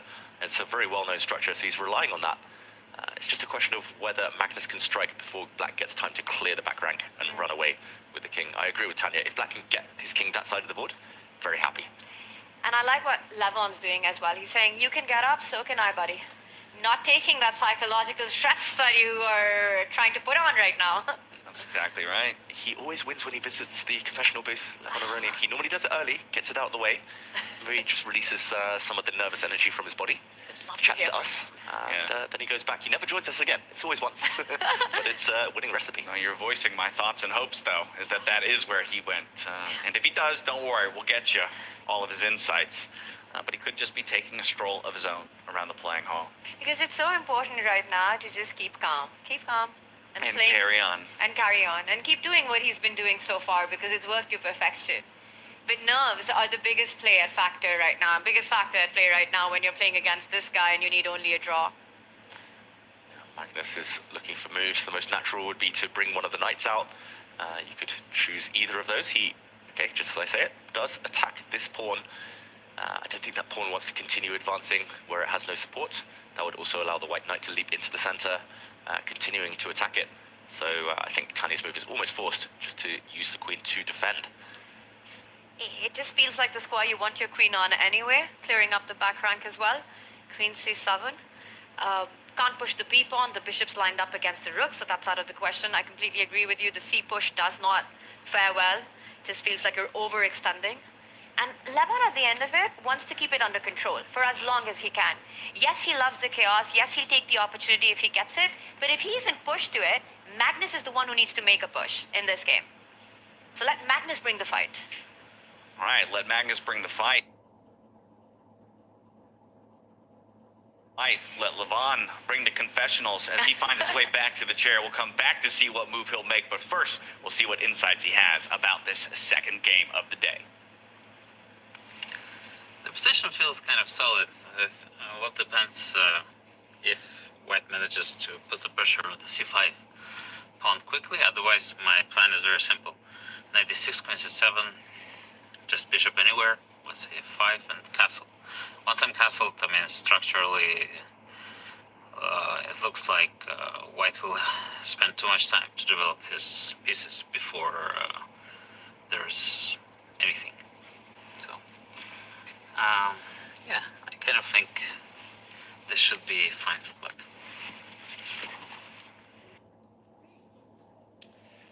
Thinking it should be fine for Black and calling all of his shots ahead of time. He says the queen's going to come out to c7, the knight's going to come out. We've already seen those two moves in play. Bishop could go anywhere, and then looking for the castle. But so far it feels like Levon just has a feel for freestyle chess, has a feel for the positions here in South Africa more than anyone else. Just starts to look very healthy for Levon, this position does. And I think that's exactly what we could see from his confession there, that he's happy with what he's gotten. Magnus really doesn't have a way to stop that plan that we've been talking about, that Levon's also setting up right now. And it's not so easy for Magnus to do the same. Because of that F-pawn push, getting the king to the right side of the board doesn't feel just about as safe, with knights jumping to E4, knights jumping to G4. The question will be, where will Magnus's king find safety in this game? Yeah, how to get out the bishop from the path of the king as well. It's blocking things up at the moment. If you push the b-pawn forward, whoops, you might walk into some danger on the diagonal. Maybe you have to move a knight out the way, a pawn out the way, a bishop out the way, and and then the king here. But that takes 4 or 5 moves. Levon's just quicker. I think this opening could very much go in Levon's favor if Magnus isn't able to find a direct threat in the next couple of moves. Levon said bishop out anywhere, probably f5. Let's take his word for it. And if he does bring his bishop out, what is White's next move? Tanya, it literally looks like a reverse Dutch defense, just a very healthy version for Black. I'm loving Lev's position so far. The only threats that I see that are possible for Magnus to make are against the c-pawn. Once he's moved his queen even further, either on f2 or on e3, trying to target that pawn along with his knight, so making sure that at least Levon doesn't get the castle in on the next move. But it just doesn't feel like it has the same firepower. Black could use the knight to defend that pawn. You could also think about pushing that pawn one step forward, Levon reaching out. And I really like that he's not taking that much time. It's very important for him to keep pace on the clock with Magnus in this one. He does choose a different option, and to me, it feels like a slightly riskier one. Yeah, a riskier one. He's opened up the long diagonal, but if he can make it work, if he can get one more move now, it's another thing he said in the confessional, it's just such a pleasant position. One more move. He fianchettos his other bishop. The bishop's on beautiful diagonals, knights are nicely centralized, and then he's castled. The king is gone before you know it. The longest possible castle in chess, the king moving across 6 squares. It's within touching distance now. When Levon said the bishop could go anywhere, he literally meant anywhere. We were looking at only one diagonal on the board, and Levon says that he's got enough time to even play b6. And let's mention that that also consolidates that c-pawn, that slightly soft pawn that we were talking about. So now Magnus's idea of potentially attacking it with the queen comes to nothing. Is there a good knight jump here? Because that's the first thing that you have to be keeping your eyes on. Yeah, just for viewers at home, the first move that might come to mind is this knight jump, threatening the rook in the corner, threatening some knight checks. But everything is solved so easily by the black bishop just moving, challenging its counterpart. And actually this white knight in the center is perhaps misplaced, about to be hit by the pawn as well. Tanya, I think Magnus has got to be careful not to be worse here. Sometimes you just need to equalize before you can dream of being better and winning a game. And to fight for equality with white, that is a nightmare. I think Levon's odds are growing. The way he's handled this, it almost feels like Magnus Carlsen, king of chess, versus Levon Aronian, king of freestyle chess right now. Just the understanding of this last move, not going for the obvious other diagonal that was present there, took barely any time to understand that once the bishop's there, we speak of this Dutch setup that's on the board. That bishop, the fianchetto bishop that Magnus has, is the one you want to neutralize. So really finding the right square to do it via b7. Beautiful pawn chain as well on the left side, controlling a lot of knight jumps from white. Yeah, it's like almost symmetry, just kind of on the opposite flanks of the board. The 3 pawns connected versus the 3 pawns connected, and yeah, somehow Magnus is just behind in development. I don't know how it happened, but the white bishop sitting here at home, unmoved, just doesn't contribute. And it feels like, yeah, it's his king with the issues. Which side to go? I think this is turning already in Levon's favor. Starts to feel like that. At least in practical terms, it's so easy. Like, you can almost pre-move bishop b7 against everything. Like, unless white does something crazy, move your bishop out. Then next you can castle against nearly anything. Your next 2 moves are anything insane to achieve any of that, you know? He's just simply put his piece right square, found that right point, kept control on the clock, and once again leaves the board feeling confident. So the knight jump was played, expecting Levon to play bishop b7 in under 10 seconds. As soon as he's back. Yeah, once he's confessing more to us. He's been making very few sins this tournament.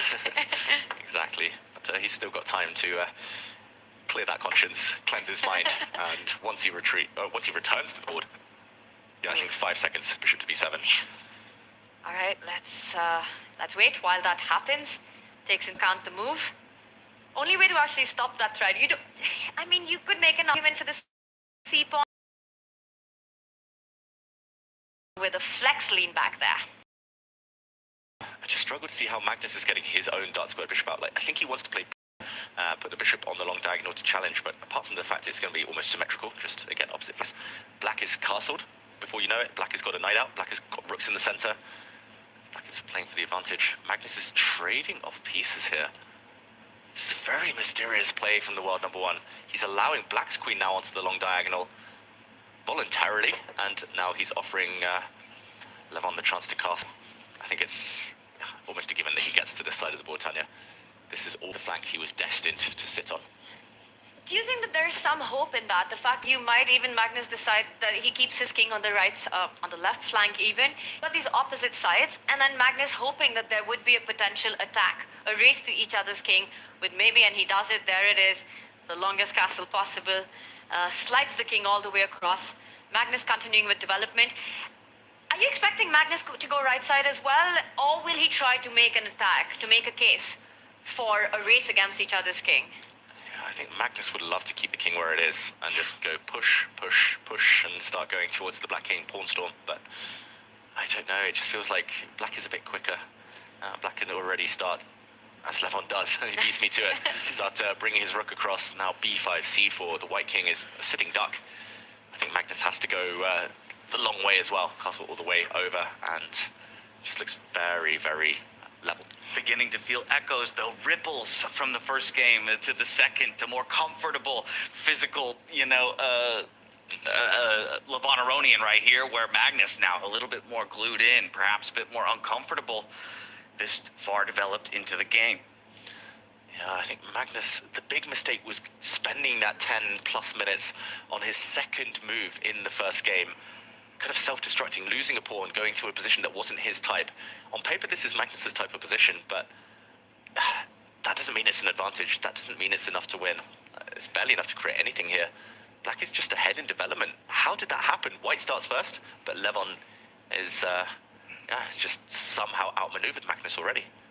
Just no problems at all out of the opening right now. And for Magnus, no easy decisions regarding his king. You know, if he gets it on the right side, it's impossible to attack the black king with any further pawn pushes. In fact, I'd even make a case for the light squared weaknesses in front of Magnus's own king if it finds itself on the right flank. If not, you're saying b5, I'd say that Levon might even think about throwing in the c pawn without having to prepare for it. With that hook on b3, a target already, he set up that idea. So it's Magnus who's got questions to be answered early on in the game. Yeah, Magnus has been much quicker. That's been clear, but I don't know if the quality of moves is necessarily matching yet. I don't know how Levon does it. I was impressed before today, but I was thinking what could happen if Levon strikes first. It was going to be a nervy fight either way, but he's shown zero nerves.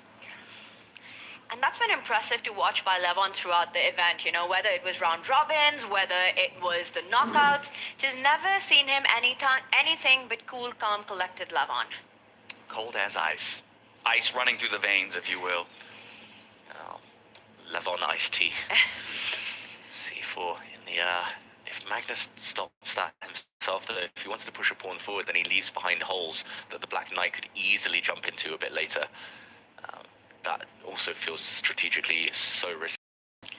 So pawn push, one option. What else are we looking at here?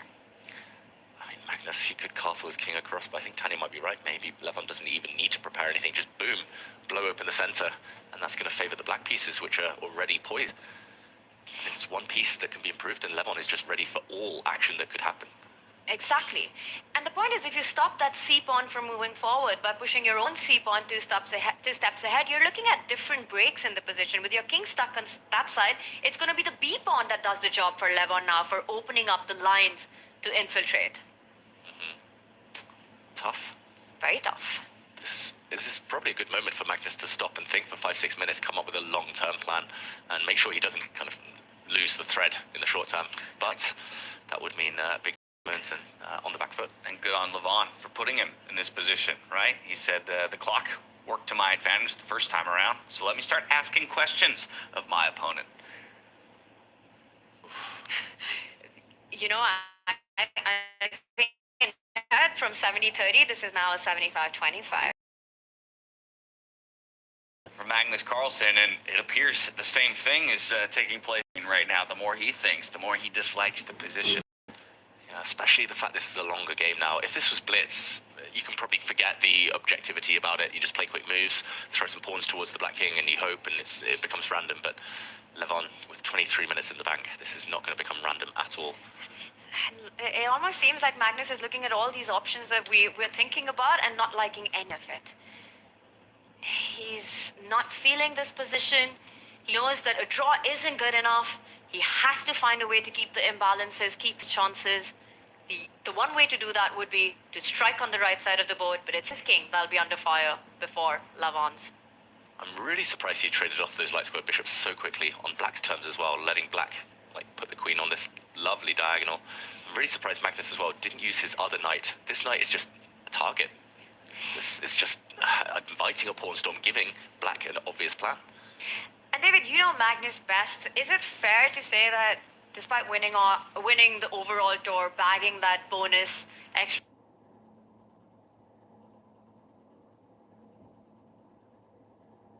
100K, having 2 slams under his belt, he's not a happy man right now? No, he won't be furious with himself. He'll probably smile afterwards. He respects Levon a lot, and he knows that Levon probably will deserve it if he ends up winning the slam. But yeah, inside, Magnus will be like, I just wasn't anywhere near my best this whole event. I don't know what it's been, but we can already say that, losing 5 games and maybe more to come. And if Levon comes away with the victory here in this Grand Slam, you can take nothing away from him in his journey to the Grand Slam title, right? Again, the undefeated round robin, proving his pick in Hans Niemann in the quarterfinals, and still having to go through Magnus Carlsen on your way to it, right? The way you would want to do it, the way he has been vocal about wanting to do it. Absolutely, and he did exactly that when he took his slam in Vegas. He knocked down Magnus, he beat Hikaru in the knockouts, he beat Hans Niemann without a tiebreaker in the final. So, you know, his run, his race to the title has never been questionable. It's never been about luck, it's always been about his form. Yeah, and the problem here for Magnus is it's the type of position that he could just never whip up an attack. I just don't see any way he can turn this into his favor. Maybe a long game if Levon doesn't seize anything soon. It becomes slow, it becomes an end game. That's where Magnus comes out of his shell. But for now, still so many pieces. It's tough. He's spending a long time as we predicted, but struggling to find any energy in this position. Magnus plays to win everything. A second place finish, anything but first is Carlsen. He's not going to be happy with that performance. He has 120K, 100K for the bonus of the overall winner. But he wants this title. He wants his third slam. That's right. Already guaranteed 220 grand coming out of South Africa, but it could be 320 grand and both titles, the Grand Slam champ and the tour. F pawns on move 1. He did it in this game. He's done it in the second game. He hates his position here. Leaning back now. Magnus looks just devoid of hope almost at this point. And he's falling incredibly back on the clock as well. I mean, now under the 16-minute mark, that is more than a 7-minute advantage on the clock for Levon. And a really nice position to boot. One which is quite simplified in nature. It's not a blocked position, but there are no tactics in sight. There's no way to actually create an opportunity for white unless black goes wrong. Yeah, it was the 10-minute deficit in game 1 where we really started to, harp on it. This is where you need to start to be concerned about the time you've afforded to your opponent. So maybe a couple more minutes here for Magnus to make a decision in a critical moment in the game. But for Levon, things are looking good. Of course, all of that said, we saw what Magnus is even capable of, yes, in that loss against Levon, but things started, as you mentioned, in the late game to come back into a point where maybe Magnus would have a way into it. Levon held him off. Exactly, and I think that's what Magnus needs to do. He's not got a great position here. He's probably a little bit worse with white, but it's not terminal, it's nothing decisive. Just needs to play moves and hope that will something out of nowhere and just into existence here and now. So spending the time beyond this point feels too risky. For anyone at home wondering why we're so excited about Black's position, Black has a simple plan. He's going to push the head of his pawn chain. Magnus now stops that by retreating. White can never push the head of his pawn chain. Too well defended. So the symmetry suits Black. And retreat mode for Magnus Carlsen. For now, and Levon can continue making healthy moves in the position, bring the other rook to the open line is one idea, maybe even improve the pawn formation on the left side, a storm, get that B pawn, C pawn idea. You said it, Magnus retreats to stop C4. You could reinforce the threat with B5 immediately. Levon, I think he just wants easy moves at this point. He's been playing so quickly. If he's going to make a move in the next 30 seconds, it's probably going to be this one. But maybe he'll go into a longer think and come up with something more creative. Is Magnus trying to set up some sort of a knight jump on G4, eyeballing that 8-6 square, if it can just land there? Maybe an H4, H5 in the future? Well, if that's the case, maybe we just bring our dark squared bishop out, right? If Levon notices that, just say, hey, I'm going to stop that before it even happens. I love it. Good point. It's a very healthy move. Maybe a bit more difficult to find. So like you said, David, if he wants to keep the clock, especially while Magnus is out of his chair, make that improving move. It's not going to be the rook sliding over, but it's the other one that you talked about. Maybe the B pawn just makes a step forward. And I think it's the more aggressive of the two as well, because it comes with a direct threat. He's saying, I'm going to get C4 in if you don't do something about it. Move your king, get your king out of there while you can, Magnus Carlsen, but if Magnus does, he's losing all hope of an attack on Levon's king. Such a Levon move. Just continuing to provoke. And the tempo he's playing, the speed, the confidence. Like, we talk about the Magnus effect, and on the younger generation, I think it slows them down a bit. We saw Sindarov use a lot of time, whereas he'd never been behind on the clock at all the whole tournament until he met Magnus. And, wow, okay, queen trade offered. Magnus effect, will he bully Levon into a queen trade in an endgame, or can Levon keep the queens on? Magnus has to win on demand. He's voluntarily getting the queens off the board right now. To winning on demand is not losing. I think Magnus just wants to avoid getting attacked. So he wants the queens off, and I don't know, it's not a bad move taking the queens off. Far from it, probably it's the most logical, natural one, but in the back of your mind, you've got to think it is Magnus. In an endgame, there's no safety. He's going to play for as long as it takes to try and get me there. So does Levon keep the queens on? Most difficult decision he's had to face yet in this game? Yes. Yes. Okay. And I think here Levon will take a little bit of a think, because you're kind of tempted to get the queens off the board if you're playing anyone else except Magnus, needing only a draw. You know, you don't have any pawn weaknesses. It's an end game. You feel you're getting closer to that. And Levon does go for it. Ooh. And it...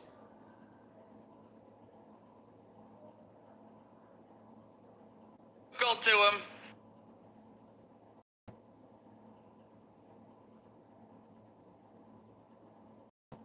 I don't know.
traders because he might be scared of the pawn stepping forward and blocking in bishop.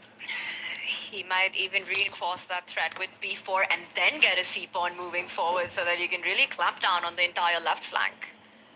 So the bishops will come off at some point. The only other option I see for Magnus might be to try and plant the bishop in the center of the board. But no, he does trade. And what's next? It does put Levon's king right at the edge of the board, so making it further away from the center. You know, king is a piece in the endgame. And now, is he going to step up his own king once the capture happens, or will he jump forward with his pieces? Knight to e5. Knight to e5, knight to e4, king to d2. There's lots of options for Magnus, but Are there any happy ones? yeah, that's the question. They're all kind of neutral moves that don't change too much. This is going to be a long fight. I know it's not grind territory yet, but it's going to be a grind either way. Just don't know if Magnus is going to be able to be on the front foot of that grind. Maybe he'll be on the defensive side of it. He is the greatest endgame player of all times, Magnus Carlsen, apart from being the greatest player of all time. Full stop. But it's amazing how he's just changed the concept and the perception that exists around endgames. And I think this started happening around 2011-12, you know, when he broke into becoming the world #1 and sort of never left that ranking from there. There were positions that players would just agree for a draw, would not even play out, would not even fight it out, the top grandmasters, and then Magnus showed that you could really squeeze water out of a stone in this, and he'd do it time and time again, just keep playing on and on with what appeared to be nothing on the board. Right. Until there was, and then the draw would just slip out. And I don't know how many games he's won like that in his career, really cementing his place as a player you want to avoid end games against at all costs. Yeah, first he started squeezing wins out of draws, and then he started squeezing wins out of losses. Exactly. And the average number of moves now at top level tournaments is so much greater than it used to be because people just never give up. And it's become more of a sport. He's turned it into that sport. It was kind of regarded as more of a science beforehand. It's like, if you get an advantage, you can play on. If it's equal, it's a draw. We both go home. Yeah, not much else to say. But Magnus was like, no, it's stamina, survival of the fittest. I'm going to outlast you no matter what. Well, it was an obvious recapture as Levon retook his seat at the board, so the king is now cornered. A quick response here from Magnus, as he was able to use his opponent's clock to think about what his response to be. He's going to bring that king up, tuck it in, fianchetto it, if you will, and now the rooks are connected. He's a little bit more in play. It is. He's going to play this out for a long time. And as Levon sets up the idea of doubling up on that C line, eyeballing the C2 square. Again, just loving the pace that Levon's keeping on the clock. He's not letting that advantage on the timer slip out. While Magnus is on a thing, should we check in with our fight for third place? You know, Vincent Keimer also needing just a draw. And I've got my one eye on it, and it looks like he's doing a pretty good job of that so far, keeping things under control. Yeah, let's take a look. Far fewer pieces in play as we arrive at that board between Yavakir Sindarov and Vincent Keimer. The two guys duking it out for third place here. Their spot on the podium just below those two top dogs. It's one minor piece in play per player. By my quick count, we do have equivalents in pawn numbers. Bit of a weird structure, though. Very strange structure. Doubled pawns mirroring each other. PP on the PP, or is it FF on the FF here? It's like all the doubled F pawns. I'm glad someone said it. It wasn't me. Wasn't me. And I think the king side, like this right half of the board, all of the doubled pawns actually help black to prevent white from making a passer. None of the white pawns can easily bypass the three black pawns there. So the 4 versus 3 advantage for white doesn't look so relevant. Whereas the 4 versus 3 for black on the other half, on the left half, it's easy to imagine the black pawns advancing. Is there any danger of black's bishop beginning to get caged in, though? Yeah, definitely on this side where a pawn would just advance, but I think he's creating a new avenue for it. There it is, right there. Back, then forward. In fact, I think if anyone's going to push this endgame, it has to be black for all the reasons that you pointed out right now. Once that bishop comes into play, starts targeting the pawns on the right flank, you create a passer on the left flank, your king active as well. Also, such not a kind of a Sindarov fight that he always wants in.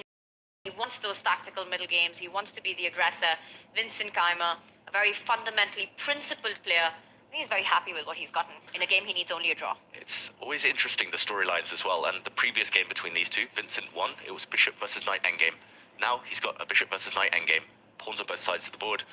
And yeah, it looks like storylines might just repeat themselves. It's clear Bishop's favored by Vincent, Knight's favored by Sindarov, and it looks like the Bishops here will win out, or at least guide Vincent towards safety and winning the match.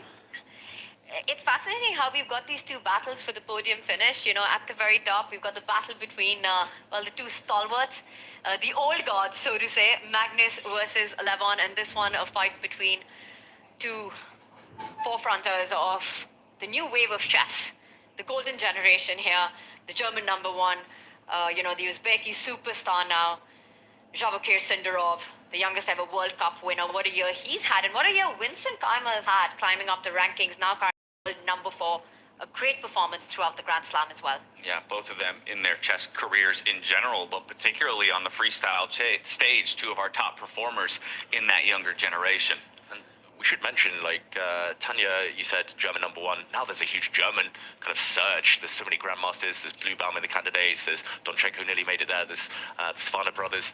Sindarov, part of another generation. It feels as if the country just kind of, the luck of your location, the luck of having rivals, it kind of spurs you on, pushes you to new heights. And Sindarov, given a 3-bedroom apartment in Tashkent, in the capital, from the government just for winning the World Cup. I wish I was from Uzbekistan these days. It seems to be almost a guarantee that it helps you become a better chess player. And he might have more than one house in Uzbekistan. Now, I don't know how true this is, but I heard that after the Olympiad back in Chennai in 22, there were also a lot of gifts coming from the government for the Uzbekistan gold medal winning team. And Sindarov was a part of it, was a key part of it, along with Norberg Abdulsattorov as well. And apparently they were also gifted a house back then. Not too bad. Not just homes. They live like kings, well, real heroes. Play like kings. And Vincent maybe gifted an opening in this game. The deeper engine lines really like bishop to c5 check here. A check, and if the king does move, then probably the pawns just start pushing, right? Yeah, you're looking for that A pawn to start rolling down the board. You force the king all the way over to the other side. Your king is already on the side of the board that you would like to support the pawn march with your 4v3 pawn advantage. This could be the recipe here for Vincent Keimer. Sindarov is probably going to go for it with his king and just hope that he's quick enough, but it takes so long to go and grab a pawn with your king, to follow it up with your own pawn, and in the meantime, black is so much quicker. So much quicker just with the D pawn, right? The bishop assisting that and getting it all the way up the board in if that idea was to come at play. And to think that it's Vincent Keimer who needs only a draw. It's the ideas we were talking about, right? Bishop coming into the game, start advancing the 4v3 majority that you have. And it's also the most human approach in the position. And meanwhile, the other side, how are you even making a passer? Not looking good for Sindarov, although he is standing up, trying to maybe use those mind games as a weapon. And okay, they have had a couple of moves. Actually, a check was thrown in, and here we stand, Vincent trying to decide which pawn to push. Double F, double F. A lot of pawns on the F line. While Sindarov tries to do that, moves on the other board as well. Should we go up to our marquee matchup? The fight for championship here at no better place to be than the marquee matchup. The fight for the top spot, Magnus Carlsen, Levon Aronian. Again, it's Magnus Carlsen who needs to get a full point, a decisive victory. A draw will not do against Levon Aronian. But as more pieces have come off the board, the question is that working in favor of Levon's draw's chances, or is Magnus starting to craft the typical end game that he's going to maneuver to a victory? As we get there, we'll check in with the board state. Tick-tock goes the clock for Magnus. He's now under 8 minutes. He's on the move as well. The last one, a small a6 played by Levon Aronian. And Magnus further defending the c2 pawn. Interesting. It feels like a game of chicken at this point. Magnus could and maybe should have pushed his c-pawn forward over the last few turns, but he was scared of Levon blowing open that side of the board. And Levon could and maybe should have pushed his pawn forward over the last few turns just to stop white from cementing things over there. Just feels like neither side willing to commit. Levon doesn't need to, of course. He's happy to maintain the status quo. A game of chicken between the two guys who were discussing chicken stuff all tournament long. Exactly. How kismet. Levon's not one for chicken chess though, but maybe it's the match situation. I will say though, Levon has committed all his pawns to the light squares, keeping the idea of c3 in the air. A check that would ask questions, some trades to follow, opening up the c line. Is this the moment that Magnus stops that forever? Does he push the c pawn himself? He doesn't. Falls back with the knight. I told you, they're just unsure about who this favors. Magnus wants to push this pawn, but doesn't want to allow a hook the opponent can use to drag the position open. And Levon, reluctant to push his pawn, although I don't really understand the downside for black to pushing this one. It feels like that cements the black knight in the center forever. So I think it's a matter of time before Levon says, okay, you've tempted me too many times. You've given it to me in the last 8 moves, and finally I will say yes. If you have to win an endgame, there is the principle of 2 weaknesses that you need. You need one that your opponent needs to defend, and the other one that you use as the one that's overloaded and cannot be defended against. Looking at the position that Levon has, I don't even see a making of half a weakness in his camp right now. All the pawns defended. Beautiful pawn structure. Knight at the center of the board, rooks ideally placed. Yeah, this king move logical because of where that knight was rerouting to go. Maybe threaten those pawns on the 7th rank so the king slides up in defense of those. And for Magnus, I think he needs to, at some point, decide what to do on the queen side. Wow, I'm really surprised he hasn't pushed his c-pawn. That would have supported the b-pawn push, a-pawn push, at least some kind of grip on the position. But now he's offering some exchanges. Why would you offer the black rook to come in and get more pieces off this board when you need a win? It's not a bad move, just a surprising one. Right. The recapture here expected from the rook as opposed to the pawn. The pawn recapture would just create weaknesses like you're implying here, James. So Levon does go for more trades and also keeps his pawn formation intact. The other rook lands. In fact, if anything, it's Magnus's a-pawn now that can become a long-term problem with the rook and the knight combining against it. Yeah, Magnus has the isolated pawn after that little transition, and that's why black didn't take with the pawn, because then he would have had 2 isolated pawns himself. But Magnus, his most active piece was his rook, and that's been traded off for a black rook now. I don't know, it's not over. There's enough, especially with the knight still on, enough for potentially, but at the moment he needs a lot of things to go his way. Right, but I could beat you the e-file now with the rook if I wanted to. Threaten coming in on the 2nd rank. Oh, that's a good move. I like that. Right, obviously you can match me because the knight could recapture there on the 1st rank. So, but even still, that means more major pieces come off the board, and that might work in favor of Levon in the long run. Closer to safety. Is Magnus potentially, if Levon wasn't to play that, take away that chance and try to create a passer with d3-4 coming in, push the rook back, push the knight back, just simply because he's desperate here, right? He has to create that imbalance. He has to create that pass pawn, give some problems for Levon to solve. Rook e4, I think, also solves that problem because after that move, if you were to put the d pawn, suddenly there could be potential double attacks on the knight and the pawn. So I really like your idea, James. Yeah, and we've seen though, Magnus. He's gone for those desperate plays when he needs to. He's one of the players who's very willing to say, okay, again, might not be a good choice, but it's the only choice, and he'll find those. Yeah, I think he would have rather gone for the desperation with Levon having a bit less time on the clock, but that's where Levon's been so in control. 17 minutes, and yeah, it's still a bit of a long shot, even if white gets d3, pushes the pawn, creates passer, even then, it's tough to imagine black being in too much trouble. So for now, it's just about keeping control. He drops his knight back, another good move, threatening a check maybe, and covering any advances that the white pawn might want to make later. I like it. And Magnus's rook, the more passive one, still has to find inroads. Is it time to try to take the e-file under control? E1, but where do you even go from there? You could get it all the way up to e5 and there's not much to be done. Yep. He's going to bring it across, very likely. Maybe he'll push the pawn as well, although that would allow some nasty knight checks that he might just prefer to dodge. So yeah, it feels like improving the white rook. He's moved the knight around too many times. Cutting out that option of the black rook getting active looks very logical. And the chase will go on. It feels like Magnus will be trying things and Levon will be running away from them or preventing them. And still a long grind ahead. Yeah, so of course we will be back to watch the conclusion of this one as the 2 players jockey for position. But we're going to go check in with our 3rd place match where Vincent Keimer looks poised to do it, to snag 3rd place over Yavokir Sindarov. He found the move he needed in the most recent board state to continue putting the clamp down. He gets the connect 4 that David Howe always longs to see, gets the X clam as well, and a very decisive advantage on the board. Even giving up 2 pawns, connect 4 is so strong. White can take even too, but black is poised to make a new queen. This is reminiscent of a tactic, an endgame study that we're shown when we're kids, just giving up a pawn to create a different passer. Yeah, that's beautiful. This last move by Vincent Keimer is a big contender for move of the day that David Howell will have to pick. And it's your idea that you're talking about, right? Jabouquet can take any of the pawns. That D pawn will not stop there. You will further deflect defenses there, eventually queening one of the two pawns on the other flank. Beautiful stuff here by Vincent, as Jabouquet's king and knight is completely offside from defending the left flank. Imagine he's going to be 2 pawns down here. He's given up 2 pawns, but that is unstoppable. The knight is so bad at traveling those long distances. And likewise, if the other pawn is captured, same thing.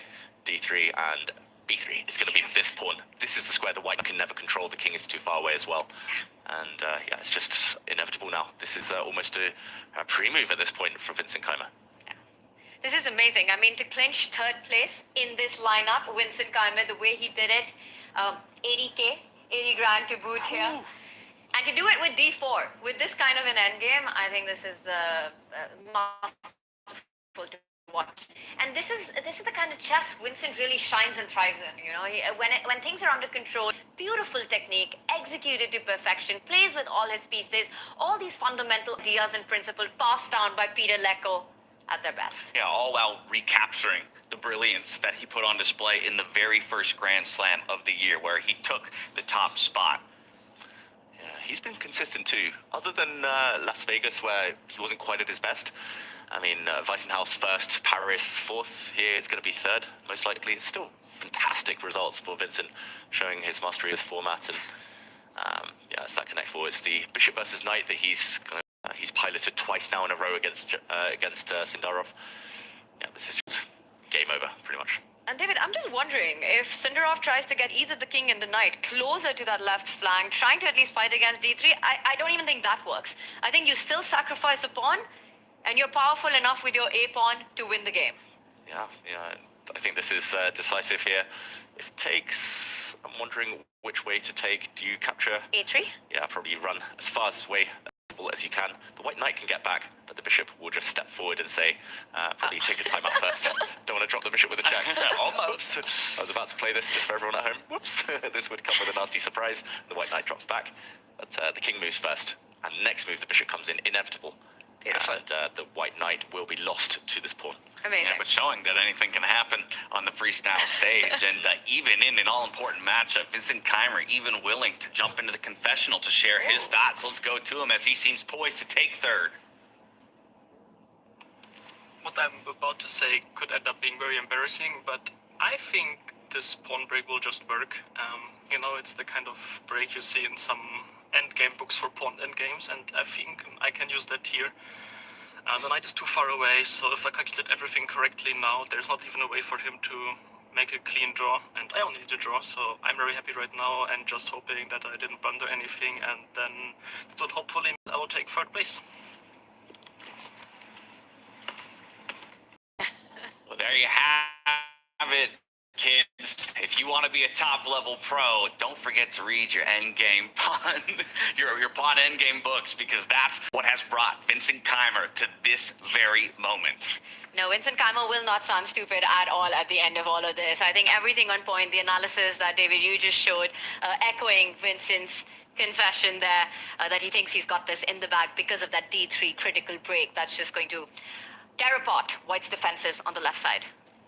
Yeah, this is pure domination. I think I found a way to stop an immediate promotion, but I mean, it's just going to allow the black king in. One final variation here to show how in charge Vincent is. A check we saw taking earlier that allows the black pawns to walk the other way and bypass the white guardians there, but the king can step back, and at the very end, it looks like white is guarding everything. The white king saving the day, stopping the pawn, but then you forget that you're a king down, and the black king just walks center, and this knight is actually trapped. It's pretty much got nowhere to go.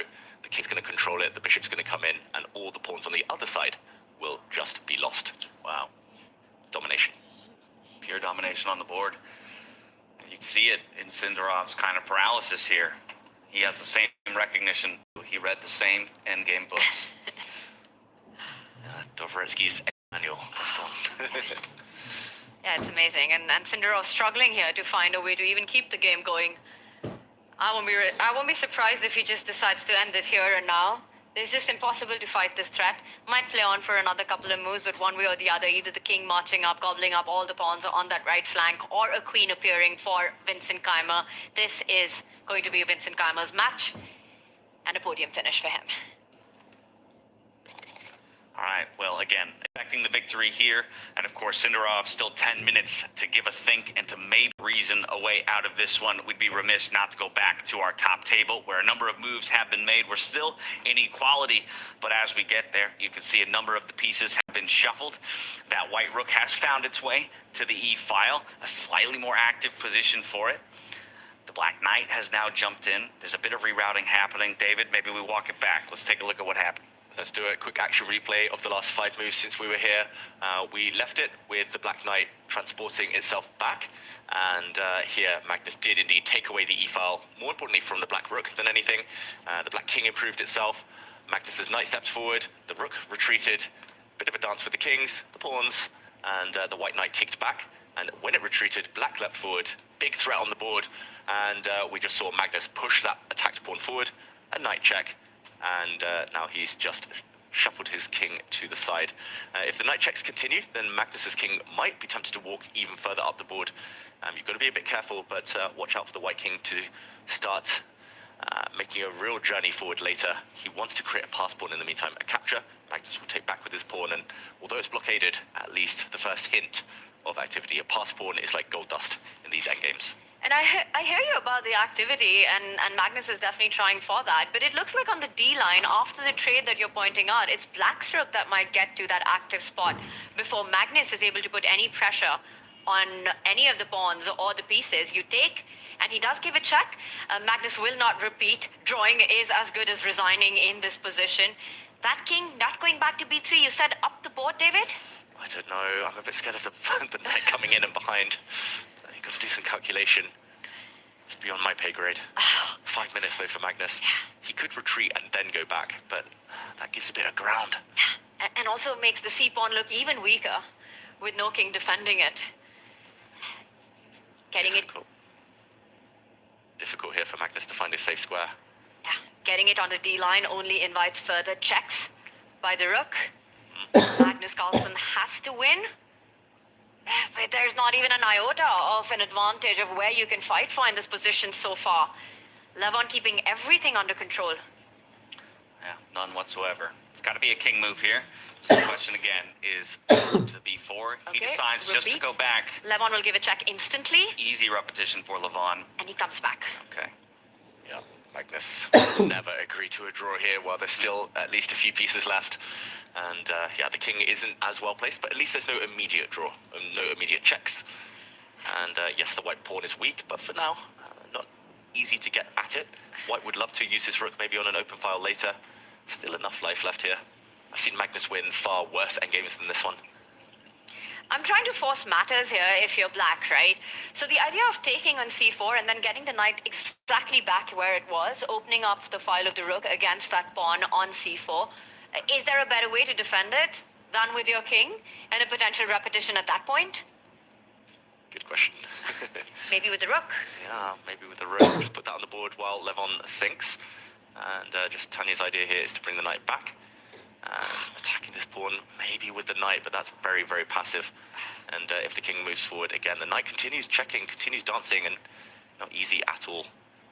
The problem with the rook move is, which I initially thought was the way, David, to try to at least keep the game going, to defend that c-pawn if you just back up one move here, is that then black can probably, potentially, Levon can divert his attention on the b line. Rook b7, rook b2, infiltrate from the other side. Yeah, that does not look pleasant for white. The rook coming in with so many targets. So yeah, Magnus up against it still. Levon trying to find the most accurate path. A lot of time in reserve for him. 12 minutes in the bank. He's using them wisely. Well, with 12 minutes in the bank, Yavokir Sindarov has finally made a decision on how he's going to approach this endgame against Vincent Keimer. It's the pawn endgame. So over to that matchup we go. You can see a number of pawns already traded off. Let's walk it back real quick, David, because it is following one of the lines that you already showed us. But let's go through it one step at a time. Yeah, we saw the pawn break. Vincent talked about this one in the confessional. Unless he was going crazy, he thought he was winning on the spot. Exclam proves that he was correct. The king dropped back. The king needed to act as the guardian for the pawns. A check. And rather than step back with the king, we saw passive king would allow the black counterpart in. He decided here, Sidorov, to take the pawn.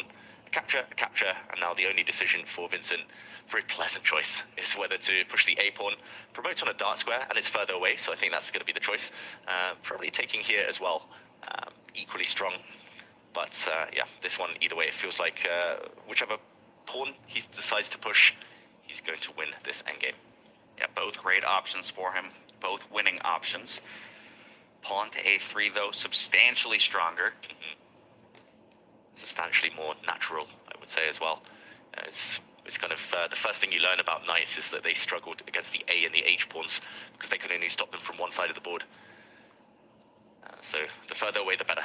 Doing his due diligence, though, right? Even when he knows that he's in a winning position, he's got plenty of time on the clock to just make sure there's nothing missed, nothing given back. Yeah, and just to follow through this line, we showed it earlier, but the white knight is the only one that can stop the pawn. And when it finally gets to this square, the black king will just move, and the bishop will come next to help the pawn promote. Sindarov's going to try some kind of gamble on the other side with his pawns, but it's too slow. The black king is easily within touching distance. They can even run back. This is going to be game over within a few moves if he is accurate, Vincent Keimer. And he will be, surely. A twiddle of the piece, a somewhat resigned-looking Sindarov on the other side, usually a little bit more active in his seat. And what's been awesome to watch in the tiebreakers between, in this matchup has been just simply, not the tiebreakers, but in this matchup has been just Vincent Keimer getting his kind of positions, right? In these end games, just keeping everything on the check. Sindarov, who loves those tactics, who loves the middle game, who likes that chaos, was just never granted any of that. So Vincent doing Vincent things. And I think his principled approach in standard chess, the way he plays that, his strategic understanding of where the pieces belong, is a big USP of his when it comes to freestyle. And he's shown that in this fight for third. Showed it once again by finding that best move. A3 was the push. He does. Knight jumps over. The bishop's already in position to protect the promotion square. Gonna slide it one step forward, keep everything under check and controlled. And nothing's gonna stop the A-pawn from moving forward. Bishop C3 resigns?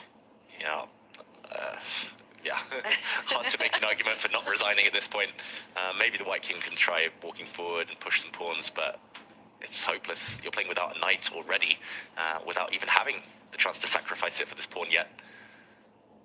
Yeah, I think this might be the clincher. The bishop in. There's two threats, so I guess you could also defend the bishop and pawn with your king. But yeah, all roads leading to victory. At this point, he's going to move his bishop. There we go. All right. There's a stab in the dark here by Sindarov, throwing his d-pawn forward to allow his king a square to come in. But the a-pawn is one step closer to promotion and trading itself off for that knight. And I think he can just go for it. You know, White's king isn't going anywhere too far. Black's king is beautifully placed to defend any infiltrations, and eventually the bishop will reroute itself and start targeting the pawns on the right flank of the board, specifically that F-pawn. That'll have to be guarded if White's king moves too far across on the left side. Yeah, and the problem is, if it's king and bishop versus king with all the pawns, black can just wait at some point, and the white king's always going to have to give way, always going to have to lose moves. And as long as black keeps his b4 pawn alive, protected by its bishop, then he's got a potential future queen. You can trade off the whole of the right side of the board, but you keep that queen up your sleeve. We'll see a bit of a repetition here. The king go back. The knight will have to retreat, and then Vincent will go for it. He might just put the king on maybe a slightly more ideal spot on that d6 point and then say that I'm going to force the same position. Perfectionism. Lovely call out. Now, new queen, please. Or rook. Or probably a knight as well. Don't try a bishop. Like, they were just getting each other's way. But it's legal. It's a legal move. Yeah. Probably you could also wait to just push the h-pawn or something like that, but no, he's going to put a queen on the board. And nothing fancy about it. A pawn for a knight there. Yeah, I'm expecting handshakes any moment. could happen right now as well. White has to fight against the Black King stepping forward, but the thing is, you're going to run out of moves. Yeah. The White King steps forward, the Black Bishop just retreats and waits, and waits until White has to give way. This one is almost over. Second now, surely. It's really unfortunate, the pawn formation that Vincent has with the 4v3 on the right side. He's trying to break it free open. You could even just ignore it, but I think he's going to try and trade those pawns. Yeah, Sindarov not wanting to say goodbye to his hopes of third place just yet, which you can appreciate, the fighting spirit, leaving nothing to chance here. But Vincent, cool, calm, collected. He's going to attack the base of those pawn chains there on the right-hand side with the dark squared bishop. And that is it. Either White needs to take a pawn and triple up his own pawns. That is just an ugly structure. Never going to create a new queen like that. Or the White King has to give way. And then the Black King marches in. And yeah, that method will repeat itself until the Black King is in and gobbling up those pawns. Again, this last move, just pure perfection by Vincent Keimer. He's giving no chances at all. Nothing to be done. We're waiting. The heartbeat is rising for Vincent, but he knows he's done all of the hard work. He can finally celebrate tonight. That third place. And he does push the pawn. Sindarov does. It's only delaying the inevitable. Vincent can even step up with his king one step forward to that c5 square. Again, passing the ball to Shabakir Sindarov, who's out of moves. He does it another way. Just need to wait. A king alone cannot lose a move. Bishops can. And we see resignation from Sindarov. Vincent Keimer takes the win. 2-0. Vincent Keimer, after becoming our first Grand Slam champion all the way back in February in Weisenhaus, he will find a podium finish to conclude his 2025 Freestyle Chess Grand Slam season. And what a year it's been for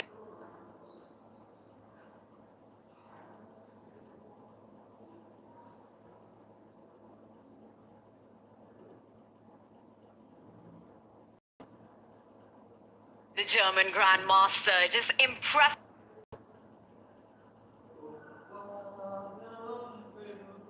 Over 50 points.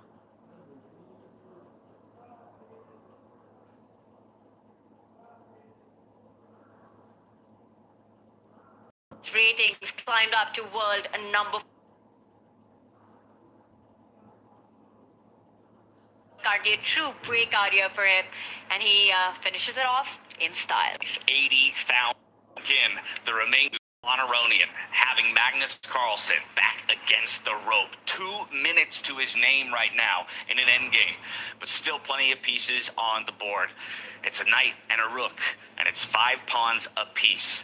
This is exactly the kind of situation where while the bar says relative equality, you have to believe Magnus is still capable of working some magic. This is the best position Magnus has had all game, all day, all final. But, of course, still miles ahead. The potential victory, he still needs a bit of a helping hand from Levon. At least he's got a pass pawn, he's got an active king, and now he's got an attack. Tanya, can he do it? You know, it's sort of starting to have the resemblance and the making of a classic vintage Magnus endgame, this one does. Out of nowhere, he suddenly got these trumps that you're pointing out, and there's an imbalance in the position, right? The 4 versus 3 right now comes to nothing. All of Magnus's attention is on the left flank of the board. It's the king assisting the c-pawn. The white knight beautifully guards any threats against that pawn. The rook is getting active, and this is when pressure starts to be... Levon starts to feel pressure. And that can lead to cracks. That can lead to mistakes. Magnus has made progress 100% here, and I think he's sensing it. The only problem, the clock. Body language completely mirrored between these two.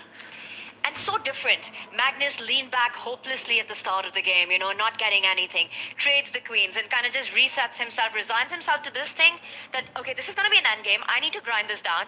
And now he's locked in. When Magnus is in a locked-in situation, you know that he's feeling it. He feels that there are chances. Levon will have to be careful in this endgame. This is difficult. This is anti-Levon chess. This is how to get him. He occasionally does lose games where he plays a bit passive. If he doesn't have his kind of typical charisma, his energy that we've seen throughout this tournament. If he has an off day, this is how he get caught out. So I don't know. I think Magnus has great chances here.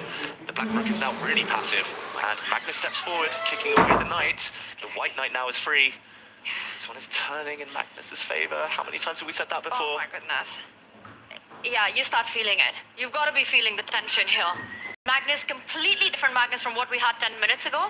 The white knight about to land on d4 to kick that rook out to further the march of the c-pawn.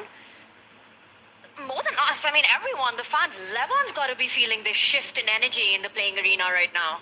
Yeah, it's a rarity that you see him again head in hands, right? He's usually so comfortable, so loose, and now you can start to feel the tension creeping into his body.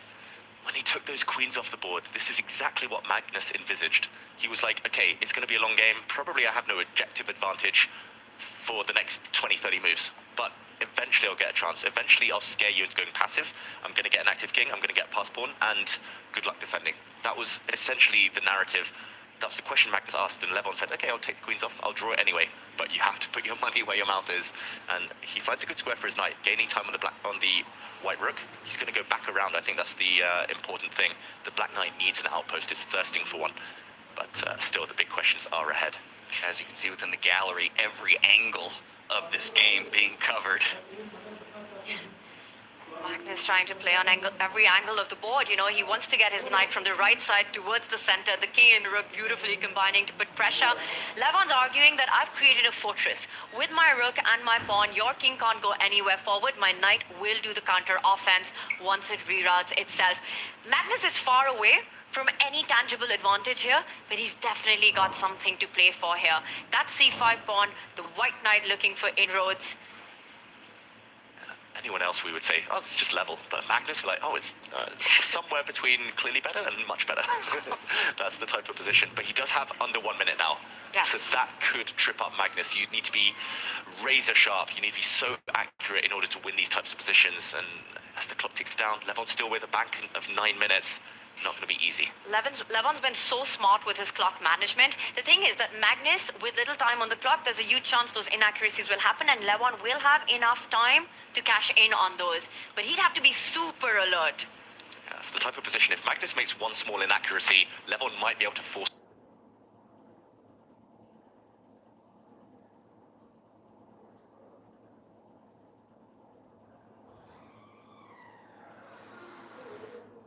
Hero in the near future. Magnus moves his rook across. Very logical, defending his pawn. The white knight just needs to get in. Knight c4, knight a5. Something along those lines, and Magnus can turn.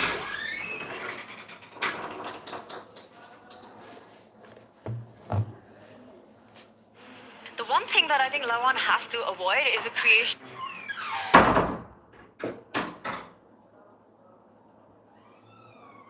on that right side as well, the c-pawn, and eventually maybe dream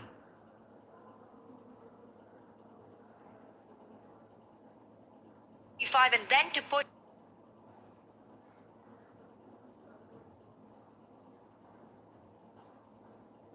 if Levon was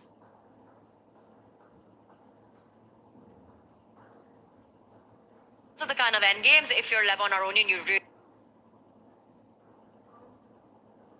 takes pawn, and then the h-pawn moving forward. Yeah, playing on both sides. It's so tense in there. We see the audience as well. They don't know what to expect.